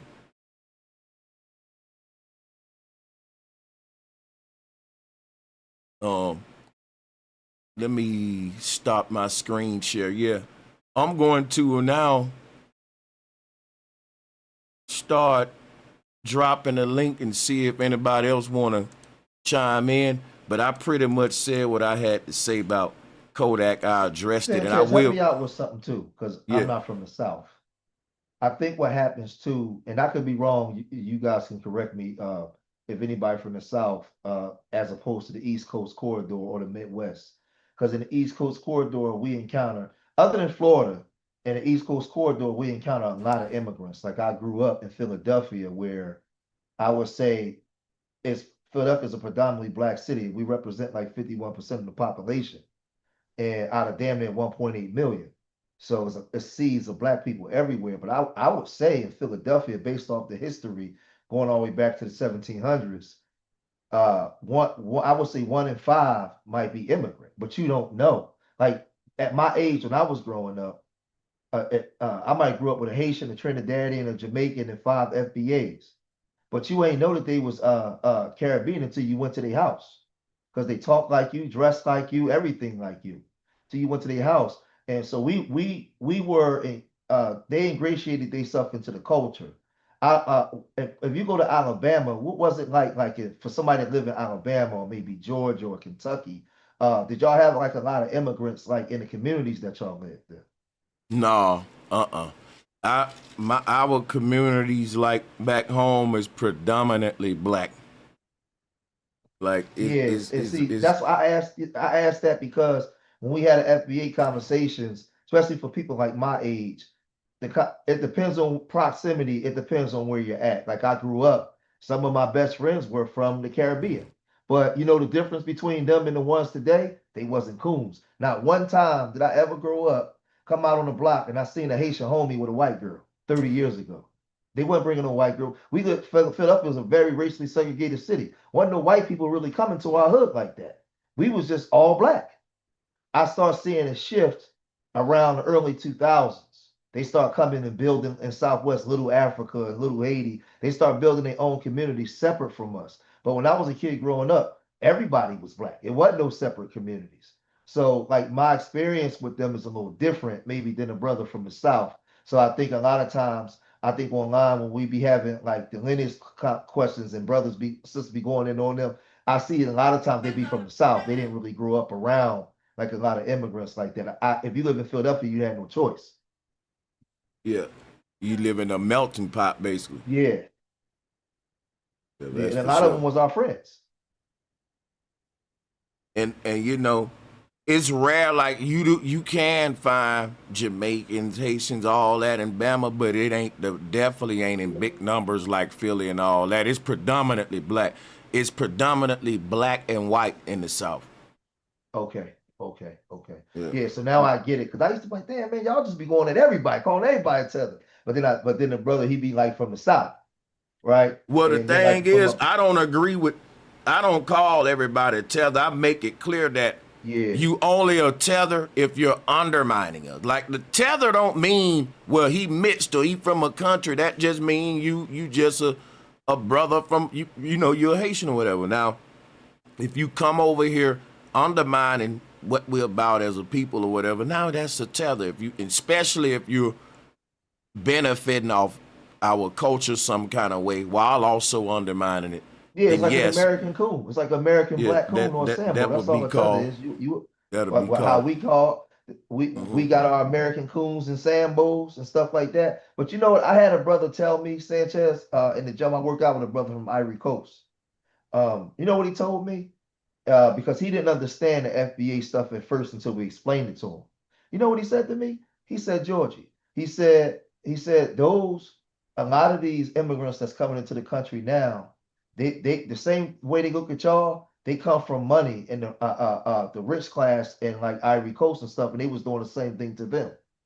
He says so they come here because they can afford the green card and they are part of these government programs. He was just saying like because he's a little older, he's been here for 30 years, and he was saying people like him that think like him, they're not letting them come over here. So he was, he was explaining it because he didn't understand the FBA stuff at first, and he was like, "Oh shit!" He said in their country they do the same thing. They can't stand a lot of a lot of the immigrants that came here and set up shop and don't go back to their country and all that kind of stuff. They call them coons and sellouts too. Hmm. They And call what's for fun yeah, yeah. and what's so funny is I don't really have a problem with the delineation movement because I've learned so much about myself and about my family history and my country's history because of that. I used to also think everybody is black, but then I realized that we are using the wrong terms because all these other people they use their terms for their people and it works for them and nobody has a problem when they delineate like a Russian is not going to associate with a German. They don't know each other, but for some reason when we dark people do it, we have we get so much hate. It's like y'all just these people are just exposing themselves like it's so funny. Yeah, salutes. Uh, I'll bring up another controversial topic. Uh-oh. I think it's levels to FBA, And I consider myself far right FBA.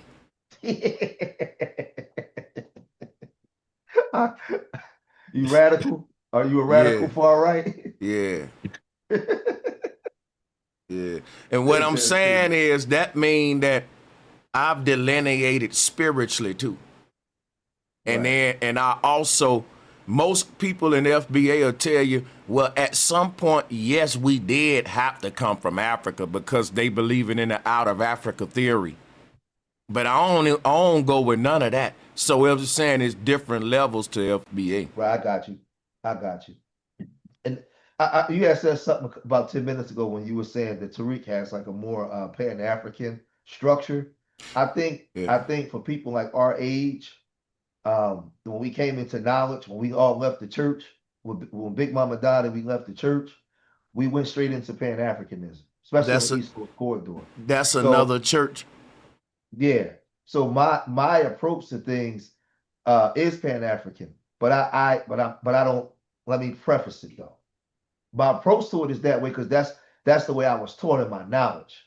But I have enough knowledge to know that that's bullshit. It don't work. It's never worked. They brought us into this information, and for the last 30 years, that's what I was trained to teach. And then I found out that we was the only ones practicing it. So we started to shift and alter our the way we view things. Now I was 6 years ago. I've been saying that Pan-Africanism is dead. Me and Solomon was on here saying it. Pan-Africanism is dead. It needs to be redone. It needs to be this. And we was getting pushed back. Boy, they was making videos about us, everything. And I peeped the game.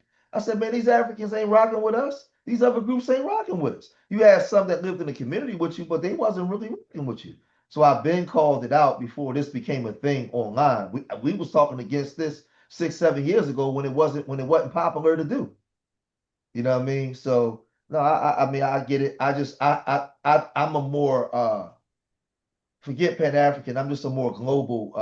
I like black people around the world globally. I just wish there was a day where we all seen each other as family. But that's just how I think. But that's more on a spiritual my soul thing than this Pan African bull crap that they got us on. Yeah, I hear that. And it's just like,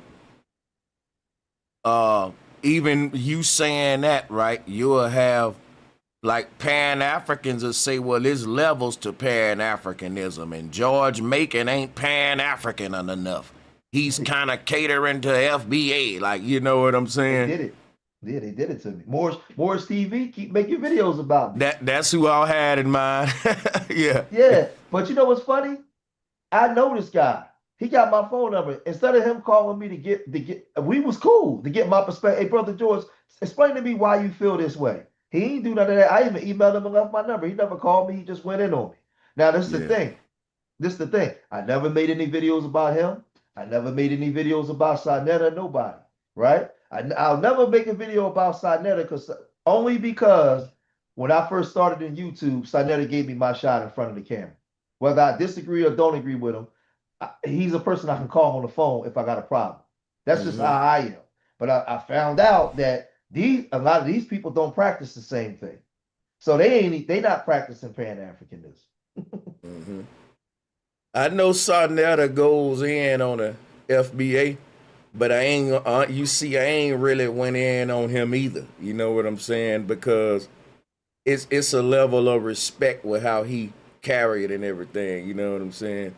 But yeah, he can't though, because he's doing videos now. He did a video when his mom passed away. God bless the dead.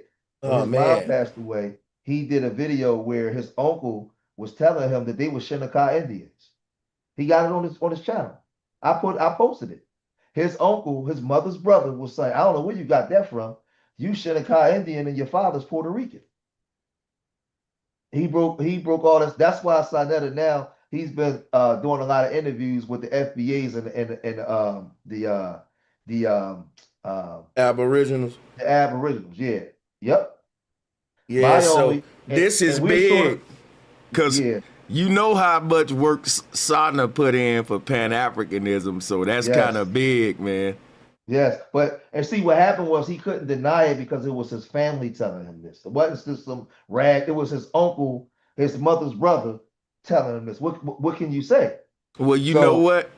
He'll turn around and say, "But we all came from Africa, though, the out of Africa theory. How we get yeah, over well, here?" But yeah, I salutes agree to him. because my perspective is my grandmother told me this. My grandmother told me this. My grandmother told me we were the indigenous people and African. So I carry that, right? I go with that stance, but I don't go against my other brothers that got a different stance because my grandma said we was indigenous as well. That's what she told me. So I just go with what Big Mama told Yeah, I ain't never get no African at me. all. Yeah. But that's just the thing. Like, what they'll tell you in Pan Africanism, they'll tell you, you know, the Egyptian culture is what's synonymous with Pan Africanism. You know, a lot of people don't really tap into Nigerian, Kenyan, and all that. You know what I mean? If they did, I don't think it'll hit the same because, like, when I was a Pan African, what made me really tap into the pride of Africa was the glorification of Egypt. You know what I'm saying? Man, Egypt was crazy. Oh, but Yeah. that shit was so fire. These lectures, man. I used to watch them when I was 18. Man, that shit was fire, man. Even Yeah. though the shit was fake, but it was fire. And you got people now that's swearing up and down like the black man in America is the Egyptian. But what it's doing, they don't realize that we actually taught the Egyptian. So if you want to go and learn, like, because this is something I can prove right now, the serpent symbolism that the Egyptians had, you find more, the earliest serpent symbolism in Mesoamerica, way before Egypt. And then you find out that the pyramids in America is built with the same knowledge as the ones in Egypt. And you got to ask yourself, well, this is a matter of perspective to say which one was first or not, or which one is better or not. Same, you know, beauty that we marvel about with the Giza, you can say for Kukulkan, which is just as interesting with celestial alignments and all that. So it's like, I'm saying that I don't think that one group went and started the other group genetically by migrating into their land. I think every group was indigenous to their own land, but we was teaching each other, learning from each other, Yeah, and we started swapping. all up at the same time or something like that. Yeah, we was like swapping concept because at that time where we forget the world wasn't full of ego. Like when we talk about Tartarian shit, you're talking about a bunch of connected empires of green technology that was working together for the better, creating a utopia on the earth. So it wasn't like, well, I'm going to patent this idea. And it was like, hey, man, look what we found out that can make your water cleaner. You should do this for your people. And they were people just freely sharing the shit. Mm-hmm. I think, and see, for me, it wasn't for me at my age. It wasn't Egypt that brought me to Pan Africanism, because in Philly in those days, it was the reggae. Because you had Pan Africanism in the 1800s and the early 1900s, but then it died, and the Rastas brought Pan Africanism back in the 70s and the 80s. They were the ones bouncing the nine biggie drums and going back to Africa, Black Uhuru. We was disco, our people was discoing and doing R&B and funk. They wasn't doing back to Africa movement. That was the Jamaicans that did that. And what happened, when they start having the free Mandela as a black thing you wouldn't recognize, and the black medallions around your neck, and it was Africa to Africa, they start bringing back Marcus Garvey and Malcolm X, but Khalid Muhammad was on the streets and he was pushing that at that time. So what they did was they made Pan African real militant and went to the streets and got people like us to start wearing those medallions around our neck back in the 80s, mid 80s and 80s like that. And I remember having marches in the street to free Mandela. We start learning who Stephen Biko was. We learned that power to the people, Black Power, that was coined by Stokely Carmichael from Trinidad. So we start learning the Pan-Africanism, and you gotta remember, we in a melting pot on the East Coast corridor where we're all together. And we live in a communities that's racially segregated. So we all together. When I got my virginity, I broke my virginity to a girl that was from Liberia, but I never knew she was African. You never knew until you went to her house. So we was all together at that time during those times, and it was a Pan-African thought process. So when I found out that Pan-African was full of shit, I was heartbroken because we was raised on that. To really believe it, Sanchez. That Pan-African way of thought is how the Nation of Islam got brothers to join the nation. How you got brothers off the street, they came at you with this Pan-African way of thinking. And then they got you locked into these spiritual systems. That's what they did on the East Coast. Yeah. It's kind of weird that the NOI would teach Pan-Africanism versus Pan-Islamism, Pan-Middle Easternism. You would pan to the land of your God, I'm thinking. Like, why wouldn't you pan to the place you take your Hajj, your pilgrimage at? That's very weird right there, which shows you that the form of Islam that the NOI practice is a compromised form of a Middle Eastern spiritual practice that was antique to those people in the Middle East, but it became neo-paganized in America to account for Pan-Africanism, which was popular. And so the NOI didn't really want to push back at, you can call it unity or whatever, but, you notice that even the black church, same thing. It ain't just the NOI. You had Pan-African prevalent in the black church, so you would think that people would pan to their holy land, right? Which is something you got to think about. That's kind of interesting. Yeah, because remember, we had the AME church. The first AME church was right here in Philadelphia. Right there, yeah. 6th and Lombard through Richard Allen. So we had the AME church. They wearing the kente cloth, the African, then you had the Black Power Revolution, the Black Liberation. They all with the fists in the air back to Africa. So that's what we grew up on. We on the block back in the day.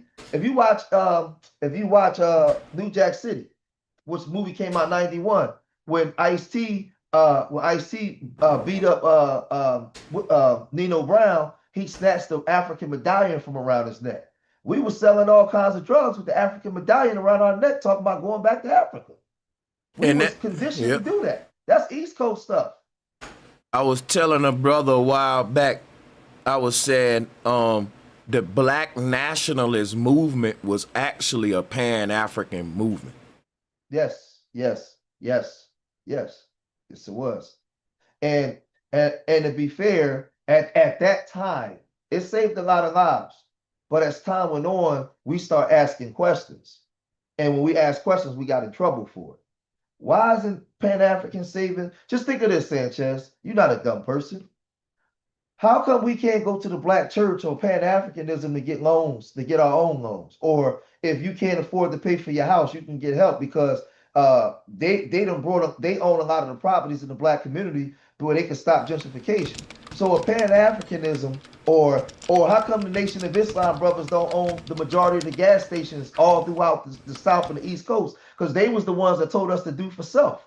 How come they don't own all this shit? So when you start asking these questions, you get in trouble because you ain't supposed to ask nobody nothing. So we start looking around, man, I might as well go back to selling coke, man. These niggas lying to us. That's what happened. You know what? I got to do this now because it just dropped on me. It's FBA, the new black nationalist movement. And the reason why I say that, right, is because FBA ain't really in alignment with black nationalism. If you think about it, black nationalism is falling with the whole Pan-African movement.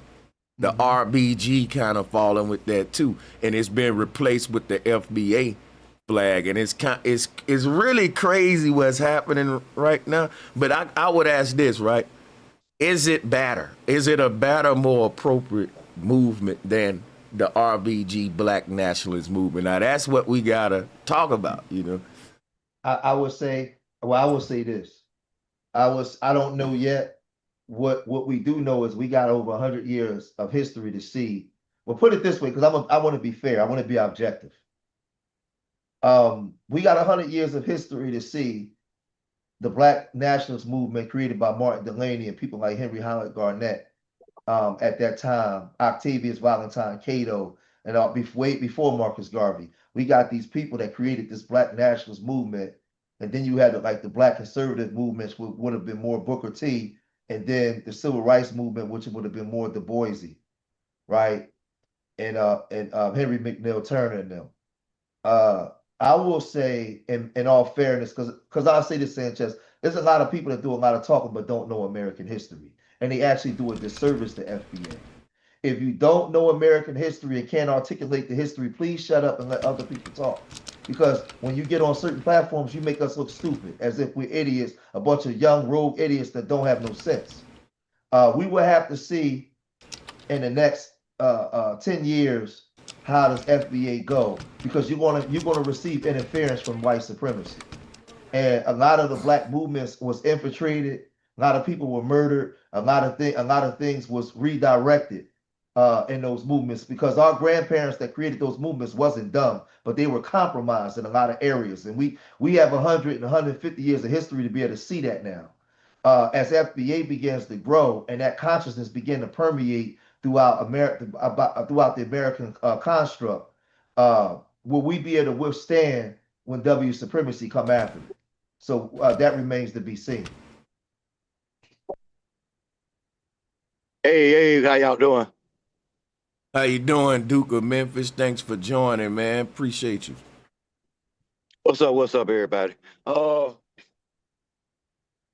movement, man, I love the movement. I think we need this, man. I mean,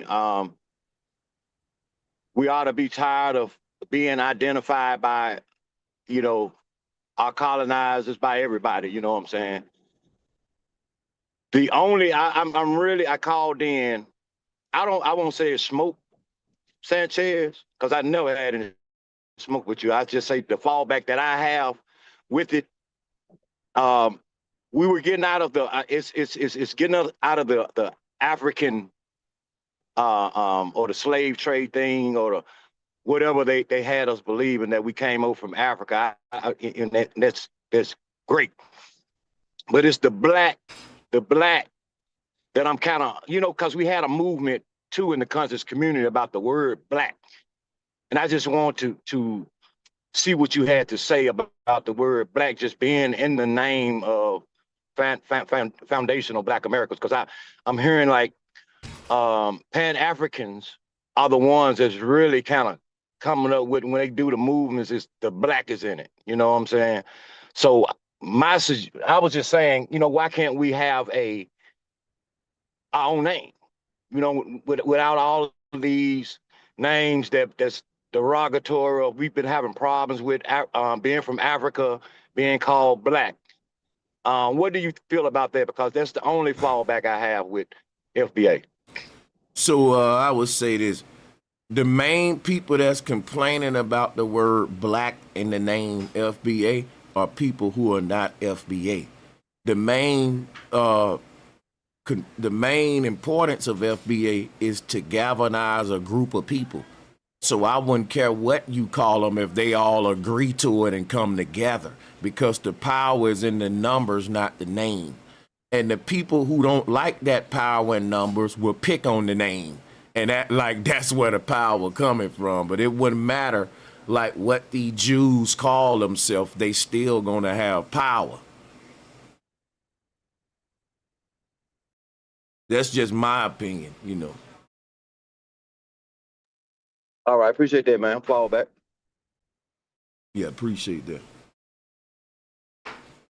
Yeah, I don't think that it's a big deal as much as the code and the unity.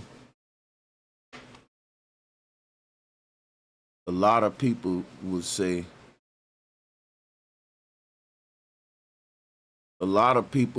well, another big argument or topic I want to bring up was people say, well, black people was doing better during segregation. I ain't gonna say that's true or false. I'm gonna say they don't really believe that when they say it, because they're integrated today and thriving. For example, right?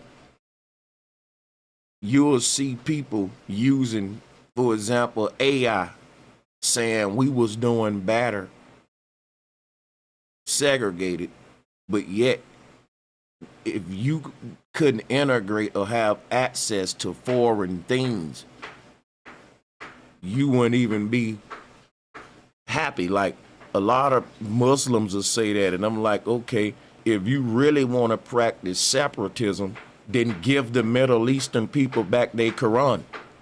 So, you know, people will have this fake like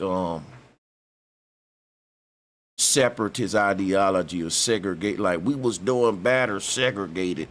You know what I'm saying? And I just don't think there's a lot of truth to that. What say y'all? Think it's some pushback to be made for that. And you know, maybe it is some truth to it, but to say that today while you fully integrated, it ain't convincing. I say that. Somebody on the waiting room got to be screened first. Hold on. Let me screen them real quick, man. We don't want no troll. Samsung, can I get a mic check? Samsung, welcome to the show, whoever this is just joining. How you doing? Oh, I'm magnificent. Can you hear me? Yeah, I can hear you. Yeah, my name Derek Eddington. I'm giving first name and last name so it can be traced back to me and only me. And I've been checking you out for quite some time, and I love the way you've been breaking it down in a way that you break it down to where even a child can get it. Because I learned from seeing versus through books, more or less, through my intuition. Just wanted to say that. But I wanted to share something. I'm not sure if I'm within a group where everybody can hear me or if it's just you. This is my first time doing it. And I would say this too. If people say, well, you know, like you saying, Dulcie, if it was better for families, segregation, why wouldn't we, if you know better, you'll do better, right? Because look, ain't nothing stopping Negroes from practicing segregation today. Because other groups practicing it, you got a whole white town that they building, right? So I believe that my argument is this. I'm not saying it was better or worse. I'm saying that oftentimes the people that's saying that, they don't really believe that they self as they would have been segregated. If the person that's saying that, I can point to their, let's say, okay, if they say, well, I'm a lawyer, you integrated within the European legal structure to be a professional. If you thought segregation was better, then you would probably go to a black country and be a lawyer or really I don't agree with it because it's like y'all selective on, it's like, okay, I'm a black dude in tech. I got $1 million tech company, but I'm teaching black folks segregate from white people. But yet my whole life fortune is based upon me integrating with them. Shit like that. Like you see stuff like this. You'll hear Farrakhan teach separatism when he's got had contracts with CNN and all this. That's what I want to talk about. Like, to me, I think you can't teach it if you in those positions. In fact, you should teach just the opposite. You should say, look, not all white people is your enemy. You can actually make money with some of them, black man, because that's what they doing. Wouldn't that be the right thing to teach? Come on now, right? From their perspective, though, right? Versus separatism. If I know I'm getting bread with the white man, come on now. Y'all gonna be quiet on that? I'm just saying. I know it's a touchy one, but it's real, though. You know I'm gonna point out the real, man. Sanchez, that's because a lot of these leaders in these major groups was also part of the boule. They just disguised themselves. They was the ones that was charismatic, that could read. They know how to redirect people.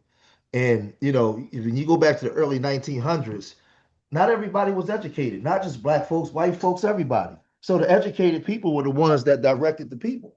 So if you're a person, you can read, you know how to move around, like and stuff like that, man. You became a leader amongst the group. So it's a lot, Yeah. man, because we got to look at things in the 360 view. When you see, like, if at my age now, it's hard for me to question my like Sanchez, like your grandfather. Like you tell stories about your granddaddy, but you was a child watching him. Ain't no telling what he had to go through in Alabama when he was 17 years old. We can't even conceptualize that because we wasn't there. You understand what I'm saying? So Yeah. certain decisions that they made, I can't judge them in that manner. Because I always hear people today, oh man, we was better in segregation and all that, but a lot of our people wanted to get out of segregation because they was burning down our towns and burning down stuff, making us dependent upon them. We had to go to them for jobs. There was a lot of things being done systematically. So I think that, like, a lot of times, man, we got to look at things as to where we are today, and we got to look at it from this perspective. Pan African, I feel like this, and I could be wrong, but this is just my opinion. I feel like Pan Africanism, the Black Church, all these different movements fell not because Black people was incompetent, because our people are very intelligent. My grandma was smart. Sanchez granddaddy was smart. It wasn't because they was incompetent. It was because they had interference. They had disruptions. They had people running, infiltrating, and dividing and conquering and doing all kinds of things. Now, with the FBA movement going forward, that's being birthed out of a new consciousness, I hope that we can survive that. Mm-hmm. But I mean, I can't. I feel like, man, we all can be from different backgrounds. The church, Pan Africanism, no matter what.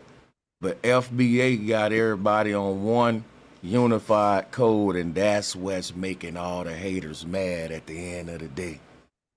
That right there, that part. Let me see here. Show y'all real quick. Hold on. And real quick, Sanchez, I believe at one point we was all under one unified code because we all came out of the Black church. All of us did. Everybody, all those movements, everybody came out of the Black church.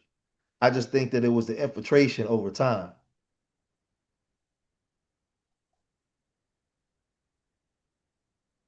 And I think that, I can blame, the infiltration is real. I'm talking to Dulcie. She said that it says it's like that for our own community. Let me scroll up. Oh yeah, she said that if people knew social media was the problem with marriage rates, would they give it up? That's interesting. That's a good point. I'll say this, right? I would ask the question, is social media the problem with marriage rates? Before we can even get into that, you see. I would say, yeah, it's one of them. It's one of them. It's just one. It's not the problem. So there we go. But Me being a person that's been married for 25 years, it's not the problem, but it's one of the problems. I see. I can go with that. Will they give it up? I don't know. No. Yeah, probably not. Nah, the addiction is there. We're dialed into the technology going forward. They probably convinced themselves that they need more of the social media to solve the problem, like in a weird way. Can I put I'm gonna put my nerd hat on for a second, Sanchez. I'm gonna toss you an alley hoop because I know you're gonna take this and run with it. I'm going strictly scientific for a minute, based off of the question she asked.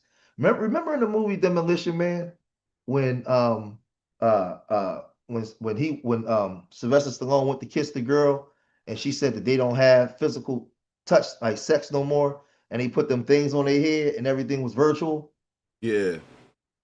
I when remember that. you and see you a syncretist.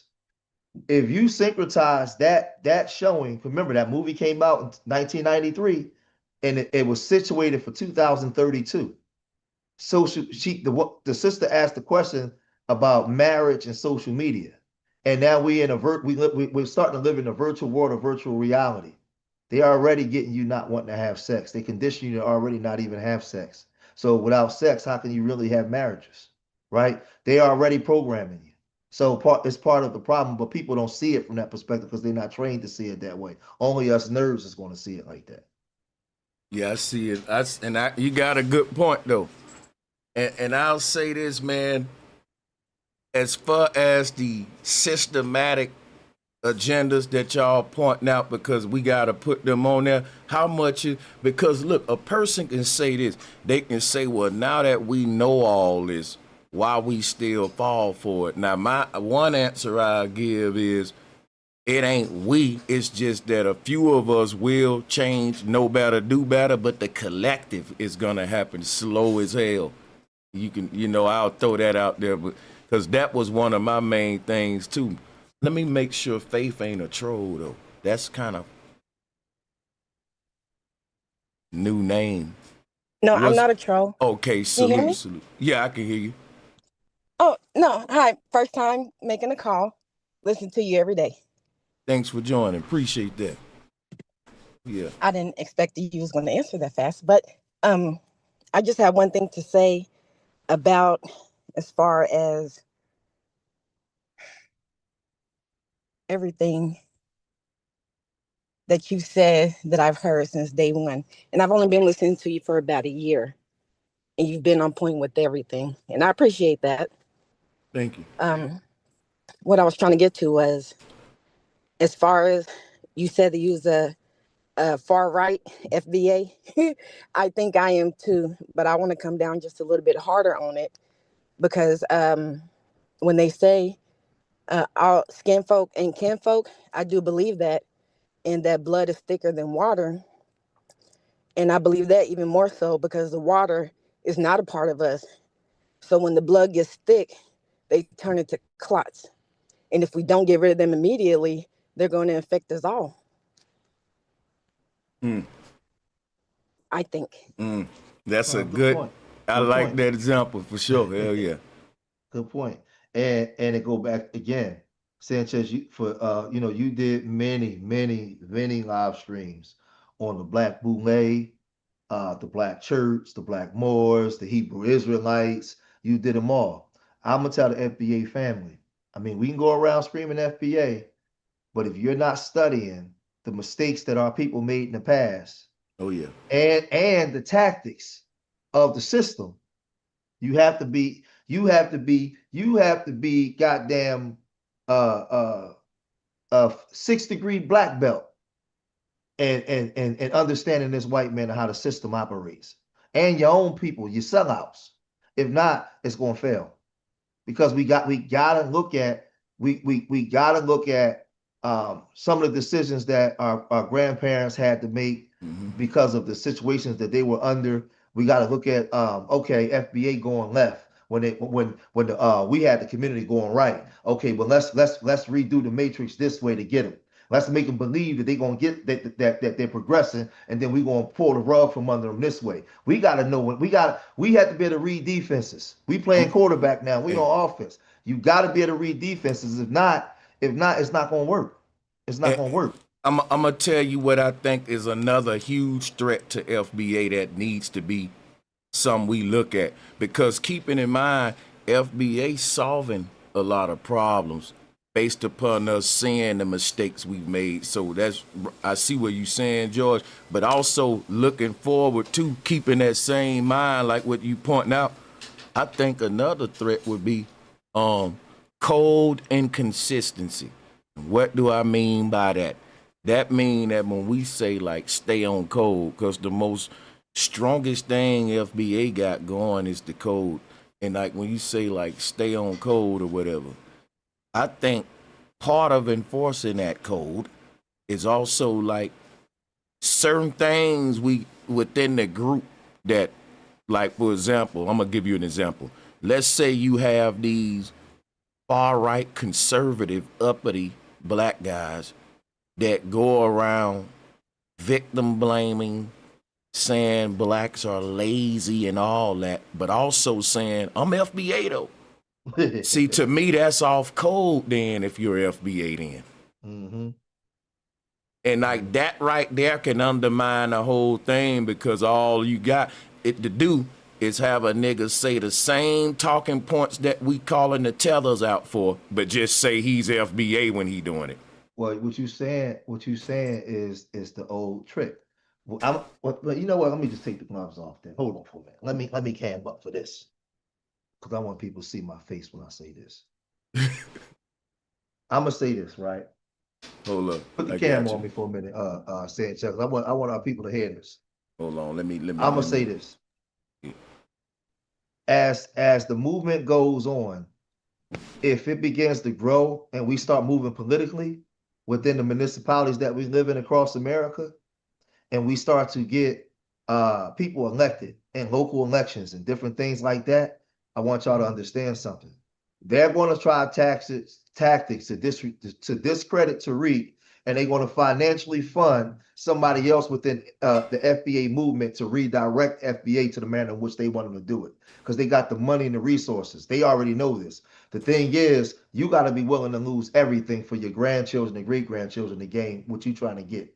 Some of the things, when the story of Moses, and he didn't make it to the promised land, we're the seed planters. We're not going to get all the way to the point to see everything that we want FBA to get. We're planting the seeds today so our grandchildren can get it tomorrow. That's what we're doing. So I'm telling y'all, don't look for shit. Look to get crucified for what you're trying to do, because we're the beginning. We're going to get crucified. It's just like the old biblical narrative. And it's not whether it's not true. I don't care whether it's real or I'm speaking in the allegory of the story. You're going to get persecuted for loving the people and wanting to do what's right. They're going to crucify you. But you're doing it so the people coming after you can be delivered from this bull crap. So I'm telling you right now, if it starts to move, and it starts to move in politics where you're disrupting their well-organized machine, they're going to financially fund one of you out there. They're going to give you anything you want and all the resources you need to redirect FBA to the point where they can control it. The same way they did all our other movements. And you got to be willing to withstand it, and you got to be willing to see it coming, and you got to prepare for it. You got to call an audible at the goddamn line. That's facts. And what's so crazy about that one is that I see it happening. And the reason it's so easily can happen is because we in the age of personality worship, to where people don't really care about what you say, they care about who you are nowadays. And that right there is a big threat. Yeah, and I see somebody said, we peep game, they can't trick us. Well, that's the same thing our uncle said in the 60s in the Black Power Revolution when they was kicking ass and taking questions later. But all the W man did was redo his matrix. See, one of the biggest problems we got too, a lot of people, they don't understand how intelligent and crafty this white man is. Oh no, they don't. And it's got the Dunning-Kruger effect.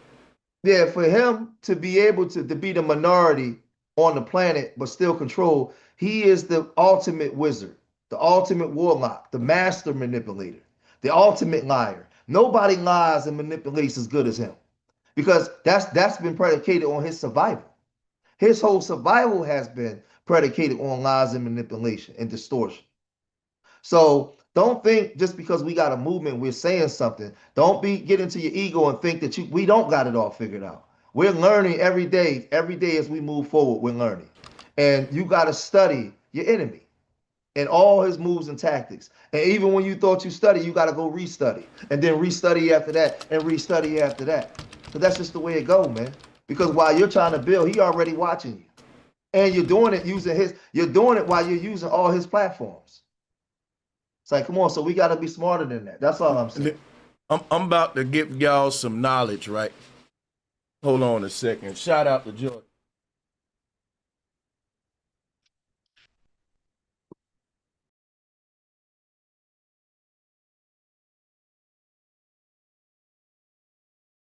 Hey, I'm going to show y'all something.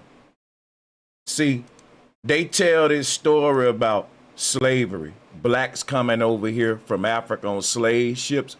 I'm finna show you pictures from the 1800s leading up to 1900s of something called human zoos in America. Now these human zoos, they didn't teach y'all about this in history. They got y'all thinking we came from Africa, right? Look at this image right here. Why did they have images like this? People paid money, right, to come look at indigenous black people in human zoos. Look at this image. And let me show you something about this image. Don't you know that at these human zoos, they was basically talking about the black people like, hey, these are early humans. Like if you was to go to an untouched tribe today and the tribe ain't been modified or nothing, and they like, look, this tribe is like antique. It's in its early form. What you ain't learn, when you see pictures like this, these are people that are like modernized. They've got they jabs, all of that, looking at sort of indigenous people that's still in a natural state. Now, the people you see in this pool ain't Africans. These are the indigenous Americans, y'all. These are what they call the Native Americans. And this is a picture from the 1800, 1900, y'all. And I'm telling you, the people who's staring at these group of people, when they first came to the land, these people was walking around stone palaces. And afterward, they domesticated the people and put them in a zoo. And these new versions of these people we looking at here don't even know that they built like the whole, this was out the reset. See, I can really go deep and show y'all some of this FBA indigenous stuff and who you really are and about what was going on in America. And I can start at the 1900s and go back and walk back, and you'll see, bro, the whole concept of like just picking cotton and all that is so much more to the story, man. And they want to give you all that. But dude, we ain't gonna even talk about the human zoos. And I'm gonna tell y'all something. Don't you know that in the Civil War that they fought in America, the population of men was so low. Let me show you pictures of old America in the 1900s. Watch this. If you look at these photos, a lot of these photos, you don't even see a lot of people out in these photos like this. And that's what people be talking about. Where are all the people in these photos? This is downtown all day. Something happened, right? And they'll even tell you, if you research the population on Earth during this time, it was like 1 billion people. Fast forward, today is 10 billion, tens of billions. Look at this architecture. This look alien. See, and then you see pictures like this with no people, and then all of a sudden, these pilgrims with top hats, they show up and they just claim all this shit. They didn't build none of these structures. What they was building was little wooden shacks. And this is what they was squatting in. So the pilgrims were squatters. And they inherited all this shit out the cataclysm, out the reset. No bullshit. See, it's so much history, y'all, that you think you know about America, but the land that you in, bro, it was a grand empire. Look at, this is America, what I'm showing y'all right here. These are places in America, architecture in America, and they want y'all to think that slaves built this shit. African slaves built this kind of architecture, y'all. That they took slaves off ships, or pilgrims with chisels and carriages built castles like this, y'all.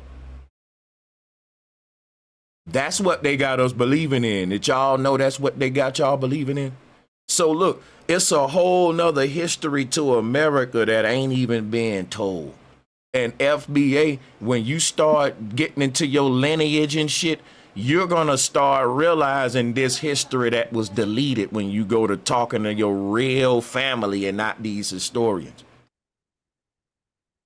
You're gonna start tapping into you're gonna, like a lot of people were saying, bro, like this dude in particular, his name Dewan Beast, salutes to him, man.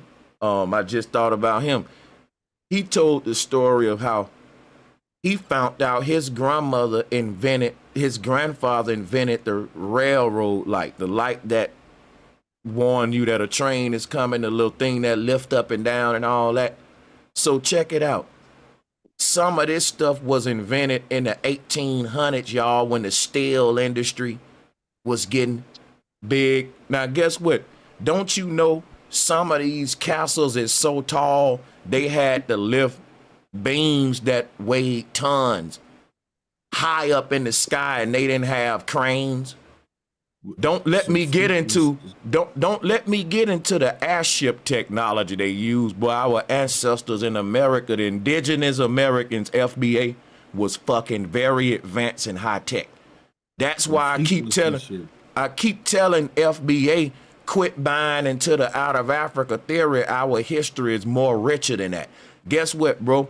Don't you know we had shit? We can tie. They was lifting entire cities and houses with like air balloons and shit. No cap.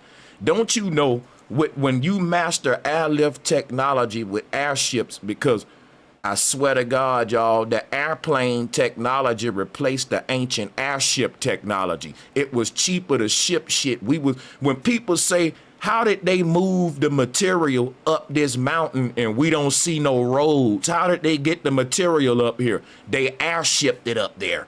They was putting supplies Vamana. Let people talk about all that. We was using airship like blimp technology. And look, we was so good at it, just like drones, how we using drones to ship mail. It was like that, bro. Like we had miniature little balloons that can lift up a damn stone. People say the pyramids in Giza was built with all this magic and sound, it's so much simpler, y'all. You can lift anything with the right amount of helium and gas. So check this out. You could compress helium to a point to where when the helium try to rise, you can control this technology to where you can lift whatever the hell you want to lift with the right amount of pressure and all that. And this just a theory, so I ain't gonna call it a fact, but we gotta explain, right, how steel beams was moved in the 1800s, and you telling me they lifted it up with horses and come on, bro. These beams weighed tons. We talking about beams we can't even reduplicate even with the World Trade Tower centers. This is iron that haven't rusted for over 200 years. Don't you know the iron we make today, it get rusty in just a few years, and we got the best alloys and all that in our time? They still can't reduplicate the iron of these old structures that our ancestors built. They was on a different level of technology, bro. Like, it's crazy, and they got us looking at Giza, when these buildings right here were like computer chips that was part of a whole interconnected grid. If you look at some of these places from the top down, you looking at a computer motherboard. Green energy, Wi-Fi, you got antennas and steeples to send transmissions, putting positive frequencies out there to reverse aging and all that. These people was living long. I'm talking about, it was really a utopia of advanced green technology, and they even wrote about it. Paradise Lost. That's the story of our shit. But I'm gonna tell you, the real Paradise Lost, the real golden age. So this is literally, I'm trying to let y'all see, when the pilgrims came to this land, they didn't come in contact with a bunch of feathered Indians with skirts on. They literally came to the first metro cities of their, they didn't even know nothing about down to metropolitan city. They rebuilt this whole old world over in our time, and we think that is new.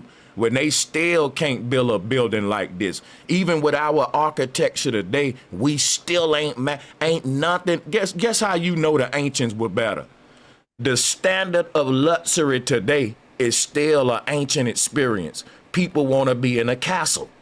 People want to be with the bare necessities and nature and shit. That was the golden age that was built. Well, I You woke know? you up, baby. So the whole thing, is that this is all important. It's part of the lineage talk, the FBA talk, because people don't know how great the history of the indigenous copper-colored, red, mahogany skin.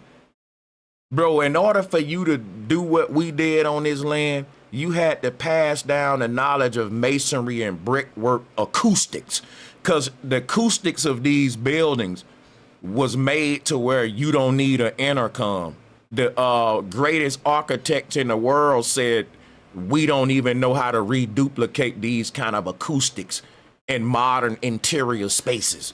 Meaning you can be on one end of this hallway and you can be whispering to somebody who on the other end and they'll hear it.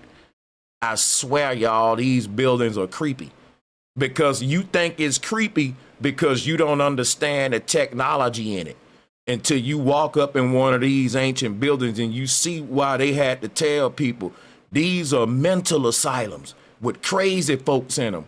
Why would they put crazy people in a beautiful ass palace? See, they didn't want us to look into what this stuff really was, y'all. But it's so much history that was taken away. And real talk, bro, the soldiers that fought in the Civil War were a new repopulated species. They were like fucking test tube babies. Don't let me get into that. When the Civil War took place, it was like a surplus of men came out of nowhere in a time where the population was low. But it's so many stuff, so many points I want to bring up in a future video. I don't want to just freestyle it right now, but I will say this. The history that we got right here in America is richer than us cultural appropriating Egyptian culture, y'all. And this ain't no appropriation. This is really going to your ancestors and stuff. Like even Nikola Tesla, he didn't really invent nothing. He rediscovered these ancient Tartarian patents and stuff, and they reverse engineered it. So there's nothing new under the sun. This was a lot of our ancestral stuff that we forgot about, and now these guys destroyed this old world. They reverse engineered a lot of this technology and slapped their name on it and brought it back out in our time, and they trying to sell it like the world is progressing forward, when really we're just catching back up to where we was in the past. We was already at the height of technology. There was a I reset. think the whole world already knew that in the beginning of the reset. Like they knew who we were on our land. And I think they all galvanized together to take us over. And then that's how they started sending their people over. Everybody have the Chinatown, everybody. So even whenever I go to the convenience store around the corner from my mom, it's a lady from India. And she talks about living that American dream all the time. And it gets under my skin because I, as an original, foundational Black American, have never lived that American dream. Mm-hmm. While she's rubbing it in my face, I'm like, whoa, are you serious? Yeah, that's crazy. This is good. And so we all on the board now that we know how rich our history is. And this is why I'm saying, like, FBA gotta really fully delineate and say, look, it's okay to say we always been on this land, because when you talk to the Pan-Africans and ask them, well, where did the Africans come from? Well, they always been there from the beginning. Like, it gotta be true for everybody in their land. That's the spiritual ties to your land. But I'm showing y'all images right now, human zoos. the side shows that they was having in early America. This was like, I know when we think of slavery in America, right? We think of like cotton picking and plantations and stuff like that. But you got to really expand your mind to entertainment. Like they had these big human zoos too. Not everyone was just laboring. You may have been part of a human zoo, let's say. And what's crazy, what's sad about the human zoos, they would literally try to breed these slaves to have like defects and monstrosities so that they can be a spectacle that people would pay for. Like if the baby got 6 fingers or 3 arms, right? You charge them money to come. It's like a sideshow, right? You come see the 3-arm boy. So it was a lot going on other than just picking cotton. Like it would, like if you really, so, and this was going on in America too. I'm showing you different images of like from the Tartarian period of the human zoos. It would have been the time of Tartaria. So that's something I wanted to point out. Like Tartaria is in the near past. This is a very near, we can't call it ancient. It's a near past that was deleted from history that make us even question everything that we even think about, you know, the past, how we see the past, because this wasn't that long ago when people had, even then it don't make no sense. We shouldn't have been building castles. Why? Because look what I'm telling you. They're saying that these people right here couldn't have been the people that made the Olmec heads. They're saying these slaves right here couldn't have been the people that created the pyramids and all that. But they know these are the people.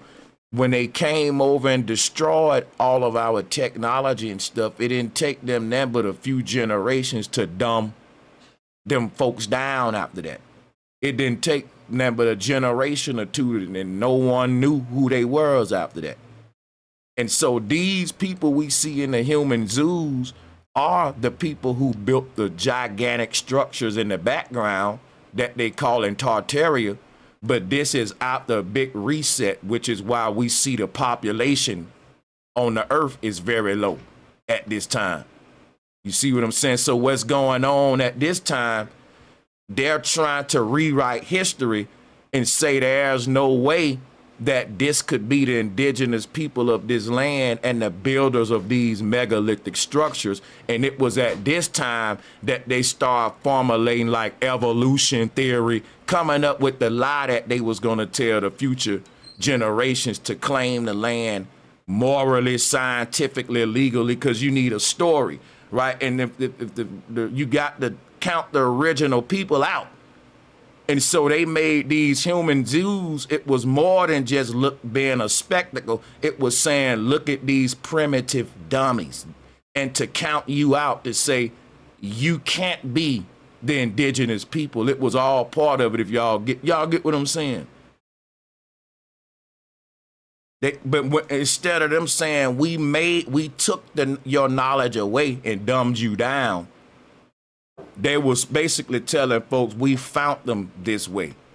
And that's what they would tell about, let's say if you had the 3-armed boy or the 2-headed lady or whatever, they would say we found her this way. They will always tell a lie or a story with the mutation or the monster that they create, because that sells. If people knew the truth, they wouldn't want to go, right? Because it's inhumane. Right, to say, wait a minute, you literally bred this little baby with 3 arms, people will be turned off. You wouldn't be able to sell tickets. So this what was going on, y'all. This was all a part of slavery. People don't talk about this part of it that much. I don't know why. I don't think a lot of our people even know it's this deep, because you don't even hear a lot of the big name teachers in the black community talking about this aspect of slavery. Hey, what's up, bro? Can I ask you a question? Yeah, for sure. So you have a problem with the out of Africa theory because you don't agree with the notion that life started from one point in Africa and people migrated outward, right? But No, then you also what I'm saying is, I'm going to go and answer your question. I don't believe in the out of Africa theory. It's because theories were never made to be belief systems. They are scientific explanations. And what happens is when 100 people come up with an explanation, we supposed to weigh them in a pot to see which explanation make the most sense. But we never did that with the out of Africa theory. We just took it as a fact.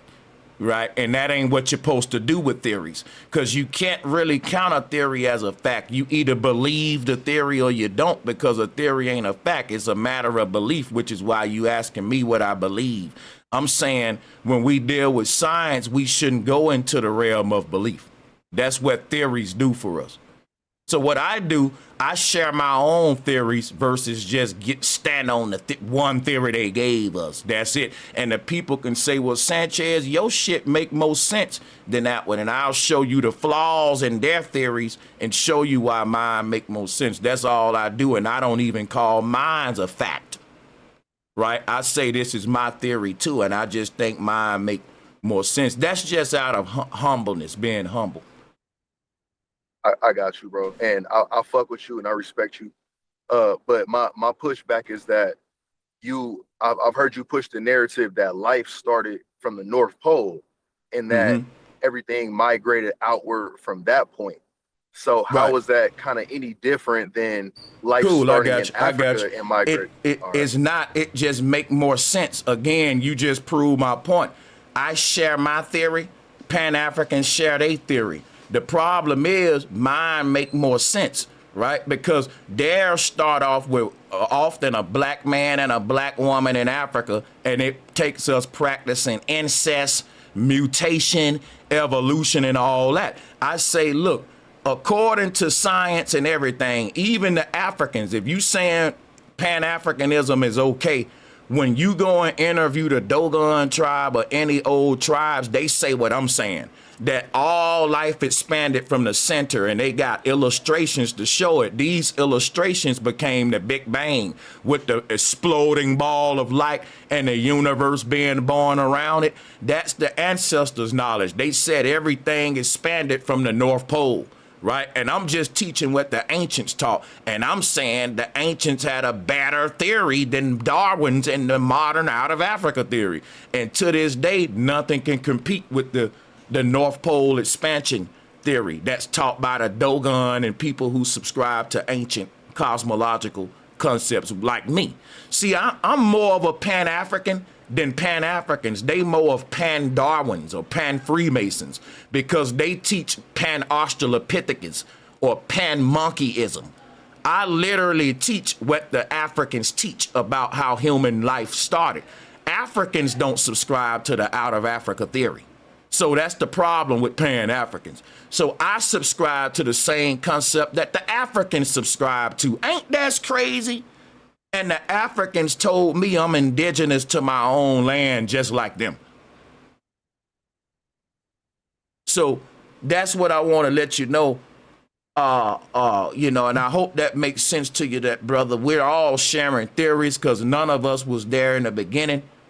But I tell you that the ancestors make more sense than these modern so-called experts who think they know more about me than their own damn origins. Where they come from, ask them that.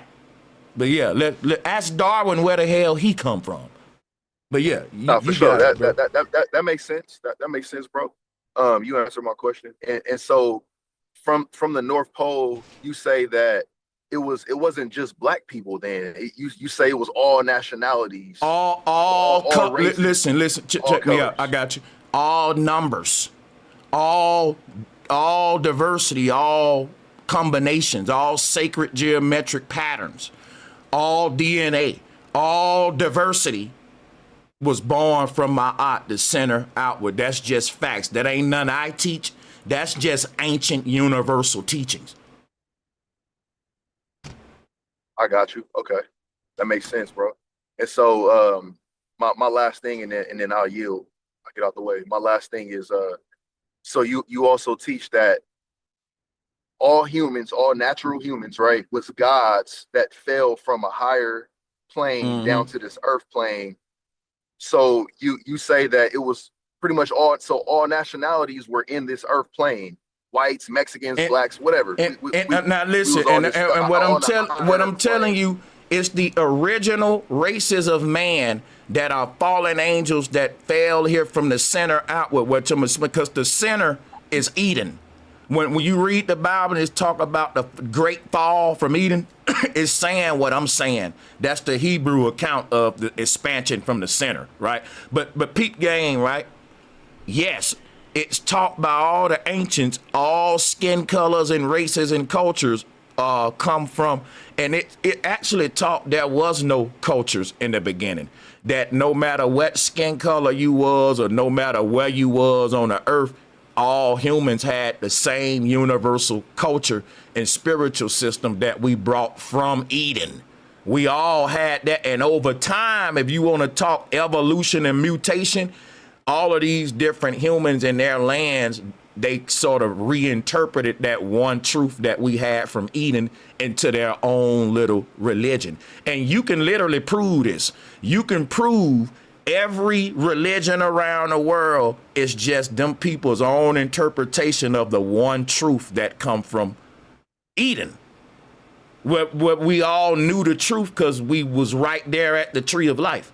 The fall from Eden represent when man became ignorant and lost his knowledge too that we had at the beginning.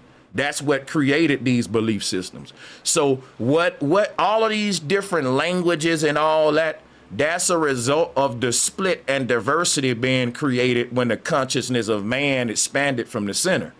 So that ain't got to be explained through 8 people and mutations and all that. It's simply nature expressing itself differently at different magnetic ley lines. For example, if you go to South America and eat a apple or orange, it'll taste different than if you eat the apple or the orange in Nigeria. Every land is making its own version of shit. You know, like the trees, the animals it'll be the same tree, but it look different in this land. Like, you know, it'll taste, you feel me? And that's a natural phenomenon. Yeah. That's a natural phenomenon. Now, here's the thing. Man can mix, let's say, a plum with a nectarine or a plum with a peach and create a nectarine. And you'll say, well, is a nectarine natural? No, it'll fool you. So that's when people say, well, what if there's some hybrids walking among us? I'm not saying it ain't. I'm saying diversity was created in the beginning. And then after we already had all the races in the beginning, I believe man started to mess with genetics and like selective breed and all that. But I don't think man created new races. I think man created new types of humans that came in all races. For example, the Egyptians, which was said, y'all said they was black, right? And it's proof that they were black. They was into manipulating genetics and messing with people DNA. The Nation of Islam tell the Yaqub story. The reason I get on their head is because everyone trying to explain this, they trying to explain where diversity come from versus where the genetically modified humans come from. Because I'm going to tell you the truth. We all black people, right? That's part of diversity, the fact that you black. Or I shouldn't say black. I should say brown skin or whatever, because black is a social status. But at the same time, you still genetically modified. So we need to be having a conversation of where did genetically modified humans come from? Because even us black people today ain't nothing like our ancestors. And what they ain't telling us, they trying to say, well, the ancestors was creating different races. No, they was watering down the DNA of humans, period, of all colors. This was a worldwide agenda to basically recreate humans on some Noah's Ark shit in the new century. And at the beginning of the 1900s, they depopulated the fucking earth, and all the new humans that was left, they bred them to use only 10% of their fucking brain. Prior to this reset, we used 100%. So they throwing us off with the racist shit and the hate and the division. And we can't see this is bigger than any group, bro. This was a worldwide agenda with the rich versus the poor of all colors. This what was going on in the world, all around the world, man. And what's crazy, the old humans from the old world, right, was been put on display. Like how we walk up in museums today and they try to show us the lucid bones and Australopithecus. These were the original museums showing the new world citizens a glimpse of the old world, which just had recently been destroyed. This was right after a reset, y'all. This was, America was rebuilding in the 1900s after a great cataclysm. It was a worldwide cataclysm. You know how I know? The same buildings in America that was getting destroyed was just so happened to get destroyed all over the world. Think about that. These same Tartarian style buildings, these were the only things in the world that was getting destroyed. And it makes me think, when we learned about the Great War that was taking place, or what we call World War I, which took place in the 1900s, when we read about this, they lied to y'all about who was fighting. It was basically the rich people in the world going to war against the indigenous old empire that was here with the old world technology. Man, people ain't ready for this yet, bro. They reset the whole damn earth, and then the test tube babies come into play. That's when the whole test tube baby, they bred humans in fucking laboratories to be soldiers and all that to populate for the Civil War. They basically bred soldiers. Hey, bro, I got proof of this. I got receipts. I'm gonna be putting all this out. But this whole American history thing with our people is deeper, man. It's way this FBA shit deeper, man. And that's why bro, you got it. Oh, I'm sorry. Let me just say this. So I'm not saying you cause division, but you do push Black, Negro, FBA, whatever you want to title it as. That's unity, though. When it's not a race thing, as you're saying right now, it's more of a human versus non-human thing. So why do you push race so hard, then? If we were all multicolored, multicultural guys that failed. I got you. I don't push race. I push unity. I tell all the people who know we're the oppressed people of all colors, let's unite and come together against the people at the top. And I got people of all colors. There was a African brother called in supporting FBA earlier. Salutes to him. Because I just push unity. So when I see Black people saying we're going to come together and unite against the Democrats and Republicans, I'm going to push that too, because that's a form of unity. Why? Because all of them people was divided. So unity is going to take place in all areas. The smart people who know the truth and what's going on and that we fallen gods, we're going to unite. And all of the dummies who don't know thyself, they're going to stay over there, follow the beast. But also unity going to take place. Why? Think about this, right? If you got a bunch of Black folks living in the ghetto all day shooting each other, they got to unite with each other first, don't it? How they gonna just skip over not working on themselves and say, let's go uniting? So I'm doing all of the unity. I ain't just playing with the word unity. That's why it'll be hypocritical for me to be teaching unity, peace, and then hate on FBA. When that's unity. People will say, hold up, Sanchez, I thought you teach unity. Just like you trying to do. They'll do that the other way. And they would be right. You see what I'm saying? Like, they'll be damn, Sanchez, you for unity, and you mad at Black folks now saying fuck left or right. We coming together. That'll make me look stupid. If I'm for unity, I'm for unity, right? So I can't be hating on FBA, right? Right, so there we go. Yeah. Yeah, no, Salutes to peace that, to you, my bro. I brother. respect That that. was a good question, though, for sure. Why wouldn't I tell all these people in this boat right here at the human zoo, quit fighting each other, because all of y'all are getting treated like animals at a zoo? That's why all FBA doing. Because that's it. But yeah, salutes to that. And I'm telling them, and I'm also saying everybody that's white ain't no devil either. And everybody that's white ain't responsible for what's happened to us. Now, a lot of black folks ain't gonna like me for that, but that's just, I'm gonna be truthful, you know. But salutes to all of y'all. It's crazy to see the little boys jumping in the water, and it's like watching the animals at the zoo. And I remember when I was a boy, I used to say to myself, I want to see the monkeys swim, because they would have the little pools, and you hope to catch a glimpse of like the animal hopping in the pool.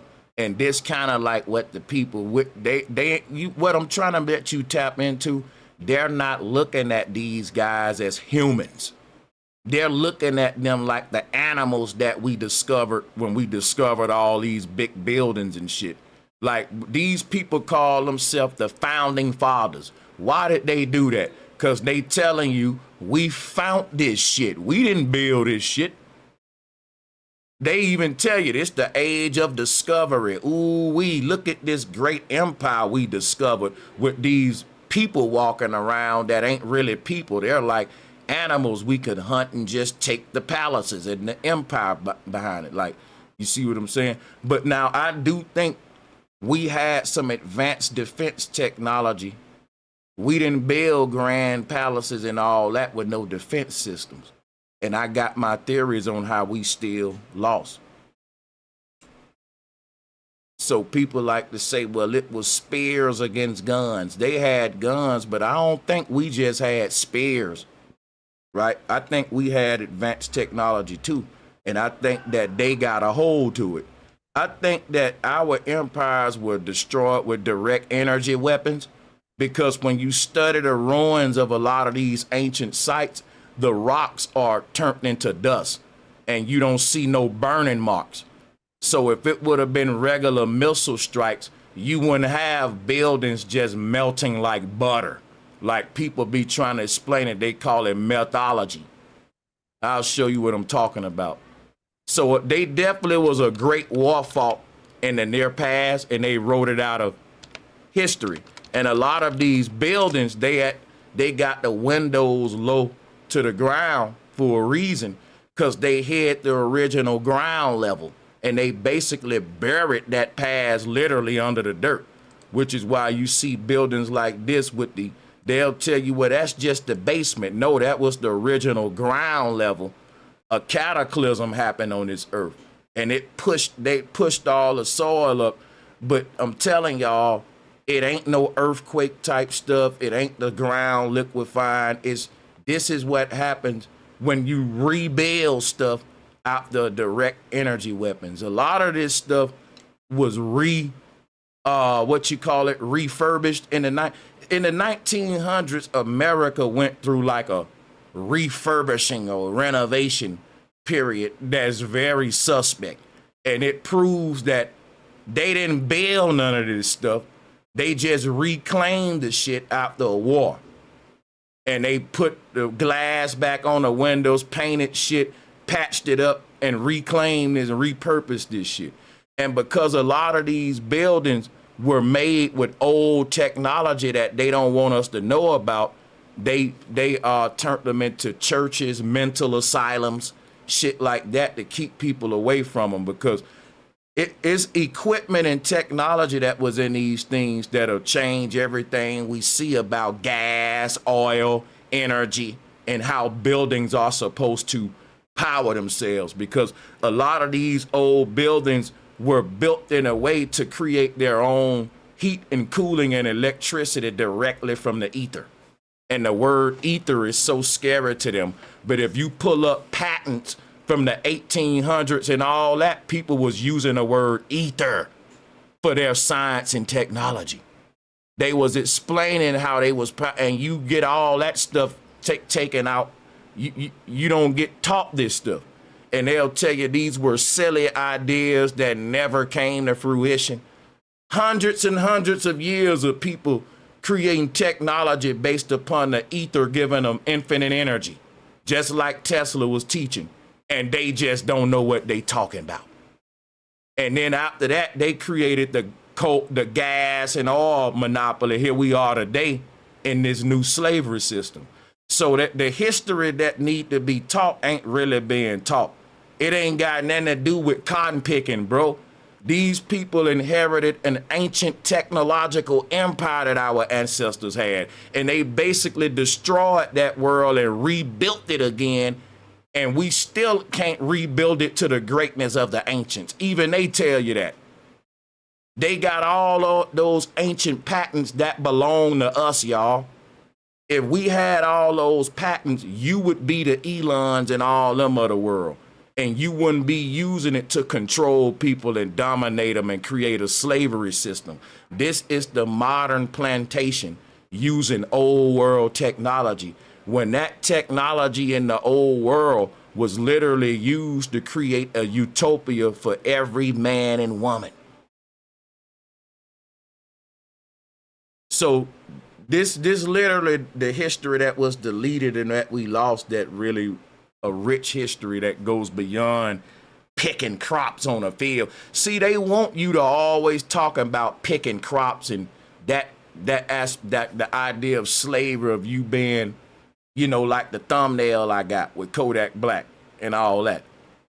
But it's way bigger and deeper, man. That's what they give us because they throwing you off on what the real slavery was, them taking over and inheriting a kingdom that you once had. Like, they got you thinking they put up and saw us in skirts, barefoot, Indian stuff, scratching our butts, no technology. Man, them folks put up and they saw a grand kingdom. They saw architecture that was taking a breath, and they settled, and they blended with us, and we taught them, and they slowly infiltrated. That's the whole pilgrims with the Indians. When you see the pilgrims and the Indians, what's crazy is that you can't really deny what I'm saying, because even they teaching you that. They tell you that the pilgrims settled with the Indians and they was friends. And over time, the pilgrims fucked the Indians and basically took the land. Because why? The pilgrims couldn't just take the land, because the pilgrims didn't know how to harvest the land. The pilgrims don't know nothing about sweet potatoes, turkey hunting, all the stuff associated with this American land. A foreigner don't just pull up knowing how to cultivate a foreign land. So he had to learn from the people here first.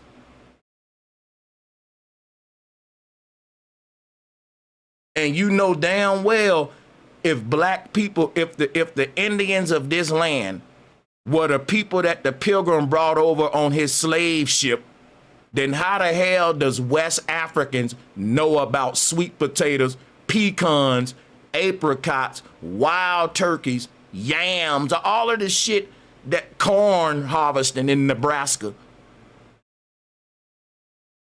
The Africans got off the ship and they knew everything about American land. Ain't that something? That's interesting.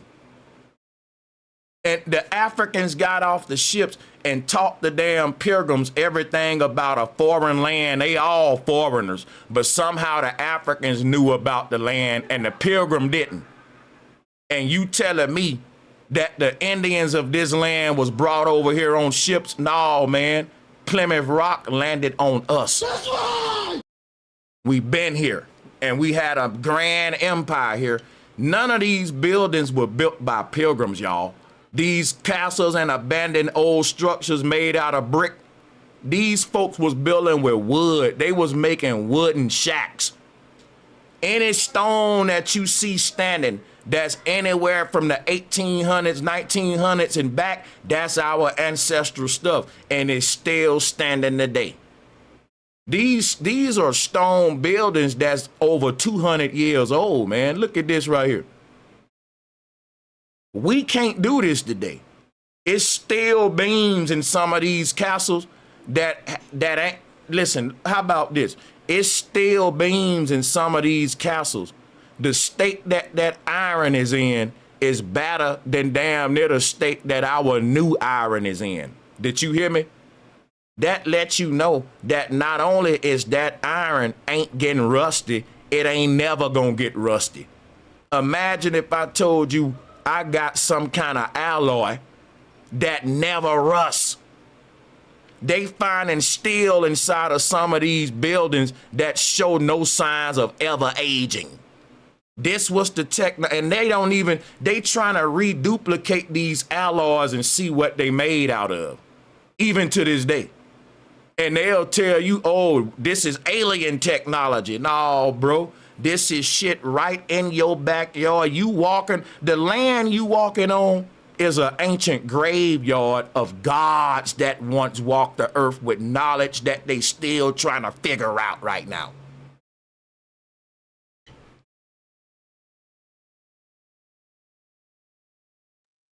These buildings, these buildings have ventilation technology we can't even duplicate. It didn't even require the burning of coal or no kind of combustion tech. Come on, man. Go ahead, man. My bad. Hey, yeah, bro. Hey, one thing I can't understand, right? Like, if I'm a nigga like, say, like Jay-Z or something, and I done built up this empire, amassed all this wealth, and I see somebody trying to get up under me to get their hands on my wealth and my resources, I'm smart enough to see that play coming, right?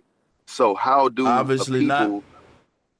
How do a people that have this great empire and technology get infiltrated by people that's lesser than them with not as advanced technology to the point to where they get wiped out and now the lesser people have rose to greatness? I'm gonna tell you how right now. I believe that it's just the nature of the world at that time. They call it the golden age. The world was pretty much a kumbaya. If you read about what the energy was at this time, there was no your nation, my nation. There were no dividing boundaries, even in this ancient world I'm pointing out. It was one big interconnected world. Even the Bible talked about it. It was the pre-Babel world, where people was all with one language, one accord. We was going anywhere in the world with airships, and we would moor those airships anywhere. It was the age of exploration because there were no boundaries. People was exploring new places. There was a natural order on the earth at place in every land where everyone just was connected. And I'm gonna tell you why. There's proof that radio technology existed in this time. What were we broadcasting? I believe we were broadcasting frequencies and energy that made humanity sort of reach its potential, because the earliest technological research that was done in radio technology, it wasn't just so we can listen to music. Go and do y'all research. Radio was a form of medicine and therapy at first. It later became just, oh, turn to my favorite song. They dumbed it down because they don't want you to know the real use of this technology was spiritual before we watered the shit down.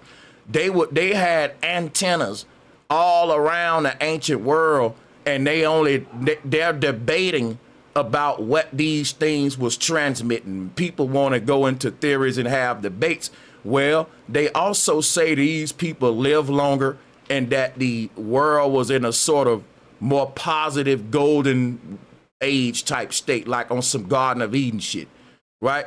It makes me think these antennas was literally putting out the kind of vibes that we need to steer our DNA in the right direction, to connect us with like the healing frequencies and the positive frequencies. Because if you discovered radio technology in these times, you would have to ask yourself, what are we going to use this for? And according to all the research and patents that you will find in Tartaria, the early intent for radio was spiritual healing through sound frequencies, to transmit frequencies into the environment, to make the world a better place, literally through sound, music as medicine. And that if these right frequencies will keep people in a certain mental state that will encourage positivity. If you look what they doing today, it's just the opposite. They got radio towers everywhere giving you frequencies and signals that's keeping you in a dumb, ignorant, consumer-based, divisive, evil state. So they basically took the technology and used it for control versus for healing and for heavenly purposes. So yeah, but this was the lost knowledge, man. We see a lot of these buildings and stuff. You know, this was stuff that our ancestors left behind. You know, the Grand Canyon got a lot of intricate cave systems, all that. Like, it's labyrinths here. It's just so much, man. And then you at the turn of the century, entire civilizations and huge structures were just wiped out. And then if you go and study the ruin sites, it was done with some kind of technology we don't know about that they had back in this day. So when you ask me the question, how did we lose it? I'm telling you, the Pilgrim told you that. He settled with us, earned our trust over hundreds of years. This shit didn't happen overnight. Think about it. I believe these people literally settled on our land. It was during the golden age. Most humans were good. This is what we gotta realize. The world was new for capitalism was new. Barbarianism, pirates, buccaneers, pilgrim culture, that was new to the world. It was literally like the Garden of Eden. But unlike the Garden of Eden, it was with technology and more kick-ass, a stone-based advanced civilizations, Tartaria. And this would Tartaria represent most of the world. It wasn't one nation called Tartaria. It was just a bunch of unclaimed advanced civilizations that just didn't have, like, there was no such thing as a nation. Or here go my prime minister and here go my flag. It was simply huge populations of people working together to create heaven wherever the fuck they was. It'll be like if a big cataclysm happened on the earth right now and there was only a few humans left, they will have two options: to become barbaric and eat each other or whatever and go crazy, or you will see huge groups of humans working together to rebuild the earth and make it better for everybody. They wouldn't be thinking about capitalism. It'll be a reset. They'll just be thinking about recreating some semblance of life that's good.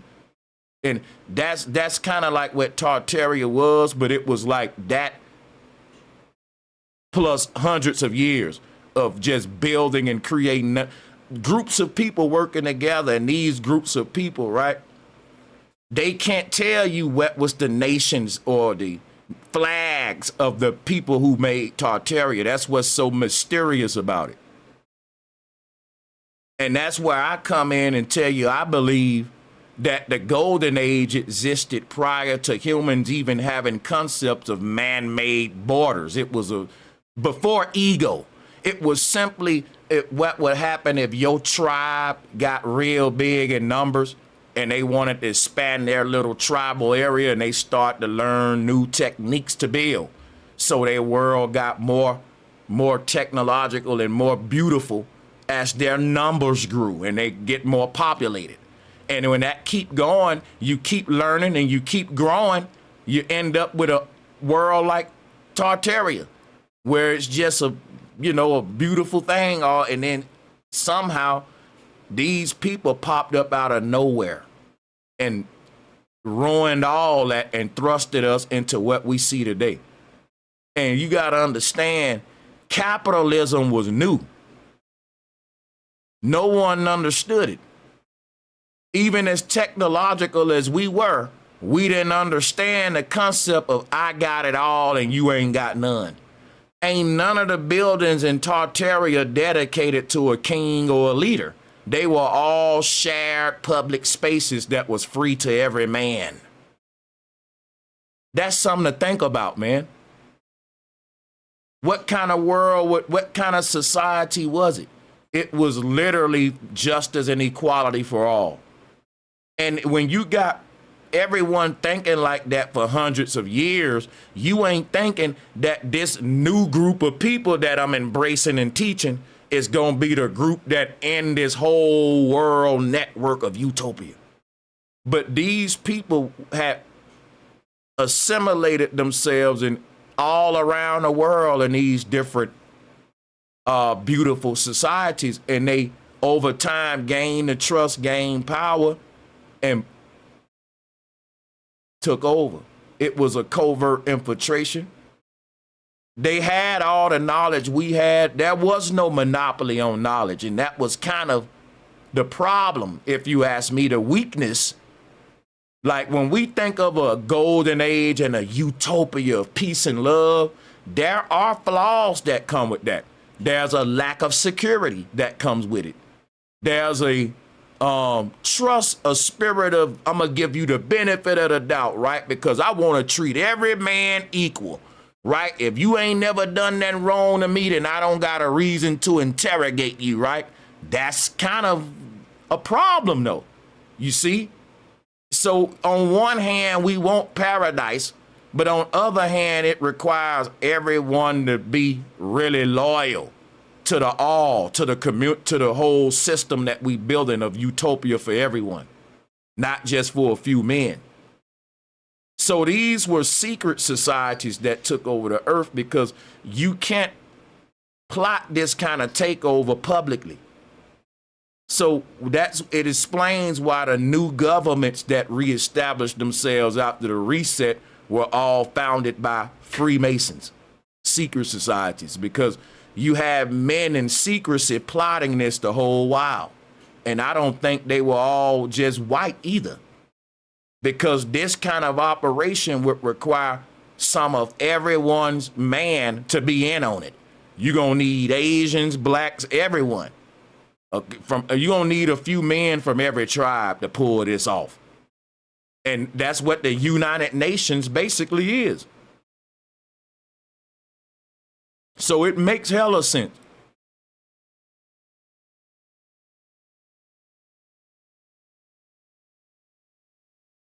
So I think that that's how we lost paradise.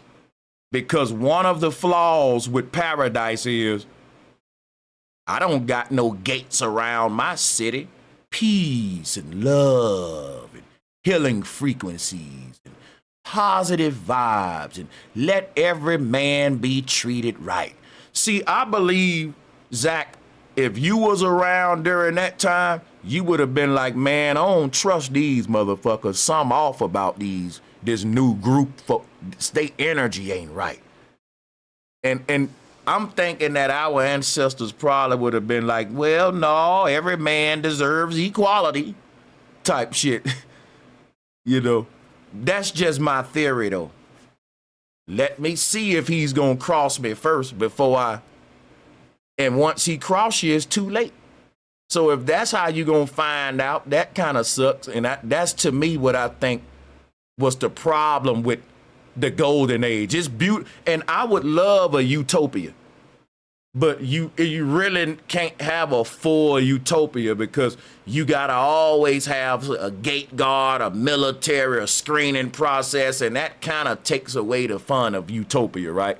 But that's kind of like the gift and the curse with this shit. Like, I don't think they built the world societies with defense in mind as much as they did healing, right? So that was probably would become a problem later, for sure.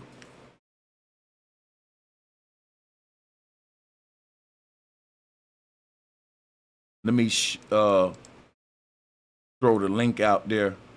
Oh, actually, the link is pinned. Hey, let me go ahead and say if there's anyone on the panel that got any more questions or anything. I'm going to wrap this one up, man. Salutes to all of y'all. I'm going to go ahead and wrap this one up. It was my pleasure. We got people in the waiting room but I do gotta get out of here. Sorry about that. I'll catch y'all on the next one. I tell you what, man, I really hate to let them close it out. Make sure y'all, support the show, hit the like button. We got Voodoo Davenport, we got Derek Editon.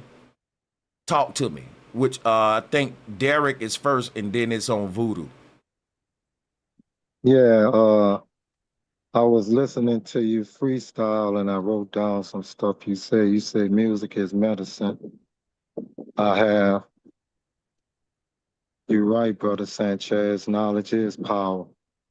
If they give us back our ancestors' technology and information they stripped from without the instructions, they discovered that we will regain that consciousness and activate it because they know it's a consciousness they stripped us from. Like they can literally give us back all the technology they reverse engineering without the instructions. And because of that unity you spoke about that once existed,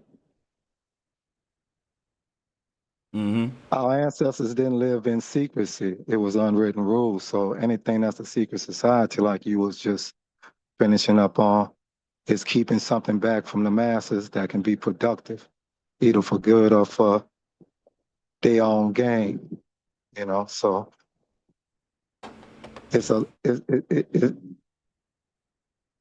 everything is about consciousness, basically. And the FBA, I'm not really in tune with a lot of stuff. I live off the grid, but I do still live in society. I travel throughout the states. But what I have been observing, I heard it first through your network.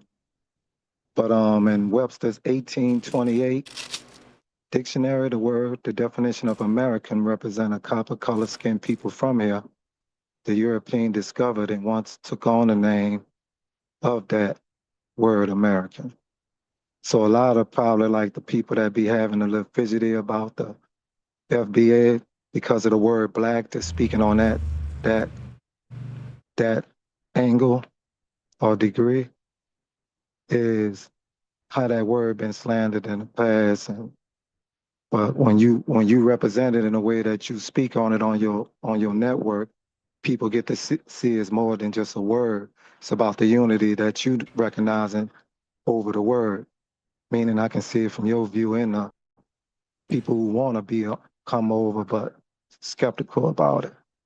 But Yeah, the word, I can't really see the logic behind them not uniting just because of the word. To me, is big ignorance. man, a mindset. You just said another answer. Ignorance just meaning they just using our energy against us. The coons, the sellouts. But it's back about a mindset of a being and the nature of a being. If you And we change got, that shit to whatever word they want, they still ain't gonna unite. They gonna find another word. Yeah, they gonna always find a reason and a way. But I'm just speaking on it. I just stand on the mindset of the people and the nature of the people. I stand on a certain side. I don't choose my mama over it, my daddy over it, none of that. Anything that, So our ancestors, they lived in that utopia, and it was like how the streets do it up to this day. A nigga said somebody was to take me, I'd rather be a gangster like me versus a coward in the streets. Or the word a coon or something. It's just a word, but the actions behind it represents those words, those titles. So I just oppose anything that's against it. Even if it is a poison, because you leave meat cooked on the stove too long, it's gonna turn into something that's not good for the body. So You losing me a little bit with the analogies though, but I think you're saying basically the word black can eventually become a problem if I'm interpreting what you're saying. not from my point of view, but people that sketchy about it. I follow Well, vibration. actually, they are a bigger problem than the word black, though. You feel me? Because the reason I say that is this: didn't nobody care about the word black when we was using it to be divisive? So why care about it when we use it for unity? Just like the word nigger. If niggas say we gonna call it FNA, the foundational niggas of America, man, why we using the N-word? We didn't care about using it when we was rapping and shit, so who cares about it when we uniting for a positive thing? Now we want to worry about the word. That's my whole silliness with it. Like, And that's why I love what you stand for and how you can articulate it. And that was my whole purpose of bringing that up. It's not me. I'm speaking of a mind or a conscience that think like that. And you got something for those minds, and you just explained it once again from a different angle, and I appreciate you for that. oh yeah, hell yeah. Like, it's just logic. Like, what happens is you'll have all kind. I know COINTELPRO tactics. When they see you unifying on a grassroots level, and it ain't, cause then think about this. Did anybody care about the word black when they was calling it Black Lives Matter? Mm-hmm. I did. You feel me? Even after finding out the truth. I This did, bro. mindset. I never liked the energy of the word. I mean, when you read the direct definition of it without direction and no color, That's lack crazy. of color. I think that in this time, bro, You we've can't done a let the lot of. definition turn you off, because Merriam-Webster don't define my reality. Like, if I look up the At word, all. right, like my definition saying of that totally. love, yeah, my definition and I of, spoke from but a I'm gonna let political the brother level. land his plane, my bad, Yeah. you know. No, I need you to interject because I ain't fit for what I'm doing. This is my first time doing this on a live. This showing you what you inspired in me to go to the extent. But I'm never speaking for me when I'm from what I'm saying. When I use the word, it was from a political standpoint, meaning if there was a court or a trust put towards something, we can use their words against them, like Webster's Dictionary 1828 describe what Americans look like. And last time I checked, I represent that copper Yeah, but they color talking about skin, it. you know. But But as they're far not as for saying the copper nature of color. But our unity, I stand 100% with Sanchez. Just showing you, I'm just speaking for those who can't see from his point of view. I can, and needed him to elaborate once again from a different angle to reach more minds from a different angle. That's all. And I yield. totally get your point of view. I totally understand it. But I think with all the rigmarole and the bullshit and the sidetracking we've been through, we need to be very precise in the language that we're using. This realm is captivated, controlled by the language. Let me tell you something, bro. Can we agree? Let me Hold holler on, at you. man. I'm about to holler at Okay, you on go that, ahead, the go ahead, language go ahead, thing. go ahead, go This is ahead. what I'm telling you, Right right? on. Humans make language. Language don't make humans. Right now, I can take any word that mean anything, and I can put a new frequency and vibration to that word, because I'm a human and I control the words. Totally get that on that. But guess what? Hip hop Ain't no buts to that. You control that shit, bro. Ain't no buts to that. Yeah. And after listening to you debate the relevancy of the hip hop in the era and what it's doing to people, then words do have powers beyond what you think they may be. You might categorize them one way, but somebody else take them a whole other way. I got that concept right there from you. Listen, bro, listen. Words only have power that we give them. That's what you're not getting from me, and I need you to get that part. Words don't come with power. We give words power, and we take the power back from the word. The word nigga used to have a lot of power over black people till we start calling ourselves that shit and embracing it with love. And somebody got mad. Now they don't want the word, the nigga, to be in the public lexicon no more because it lost power now. You see, that's my example of showing you we define how a word should feel, how you should react to it, what you should feel like. When we you know what I'm saying? If I want to, I can call you a blade of grass and make you get mad. If we can all decide as humans, oh man, it's disrespectful to call a nigga a blade of grass. And a nigga will fight you if you call him a blade of grass, because, ooh, we made it that way. Nigga, what you call me a blade? We can do that. We set the trends. We say if I call you a rat, that means you snitching and you know how you supposed to feel if I call you that. That's fighting words. We do that. We can make it a different animal. We can say, nigga, you a squirrel if you telling, and niggas will be mad at that. Don't call me no squirrel. Because we get to tell the word how it should feel. The word don't tell me how. I felt like that because humans said I should feel like that when I hear the word, not just because the word itself, because humans agreed, Sanchez, you should be insulted by this word. We gave it that power.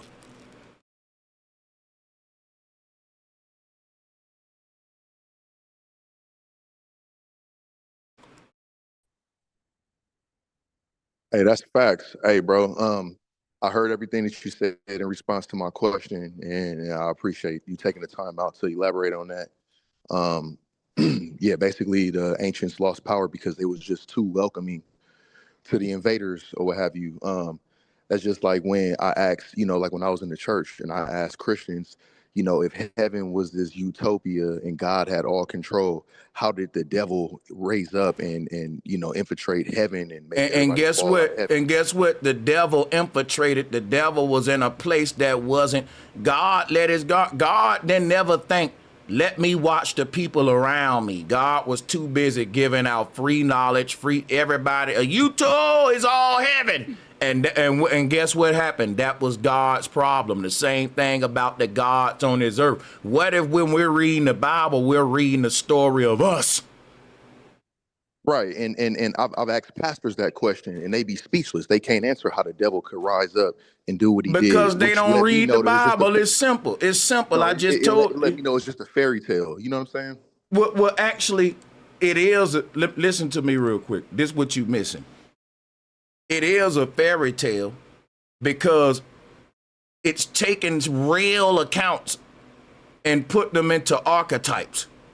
If someone tell a story about the dude with the golden wings who went around debating globe earthers and he flew in a chariot, they're exaggerating my life as Bro Sanchez, me debating people online as a flat earther. And now it's become a comic book form of the story where it's over glorified. Now they got me debating them like, a caricature. But if it'll be like if I make a flat earth commercial to promote myself and my debating ability, but I'm using AI and I make myself this superhero character beating up globe earthers, and 100 years from now, somebody look at the AI commercial and say that really happened. And they say, yo, that was this dude with golden wings beating, he literally was beating these people up, man. And they won't even know it was just an exaggerated commercial where I'm actually was beating them up on a debate level, but they will miss the real history because they said, I don't believe in fairy tales. But you don't see behind the fairy tale is a real account of things that was happening and that they got distorted through these religions. So that's what a lot of folks don't understand about syncretism and about what I do. I acknowledge that these are fairy tales, but I acknowledge that these fairy tales are hiding something that actually is real, which is why you have to decode these things.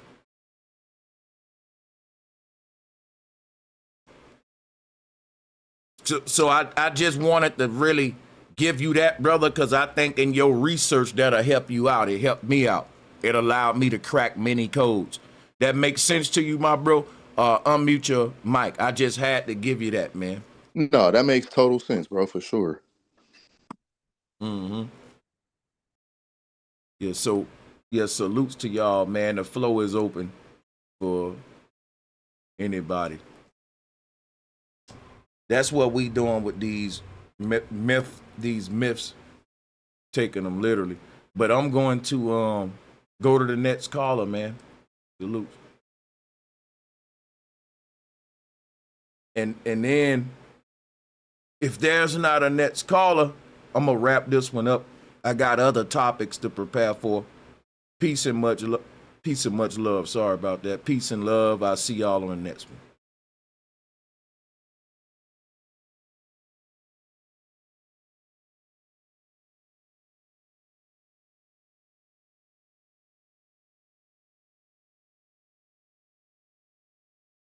Did I read all the donations? Yeah, my bad. Child Care. Thank you for being a member. Child Care. And thank you to Leonardo Robertson, Jay Scaramella, Omar Luss. Appreciate all of y'all.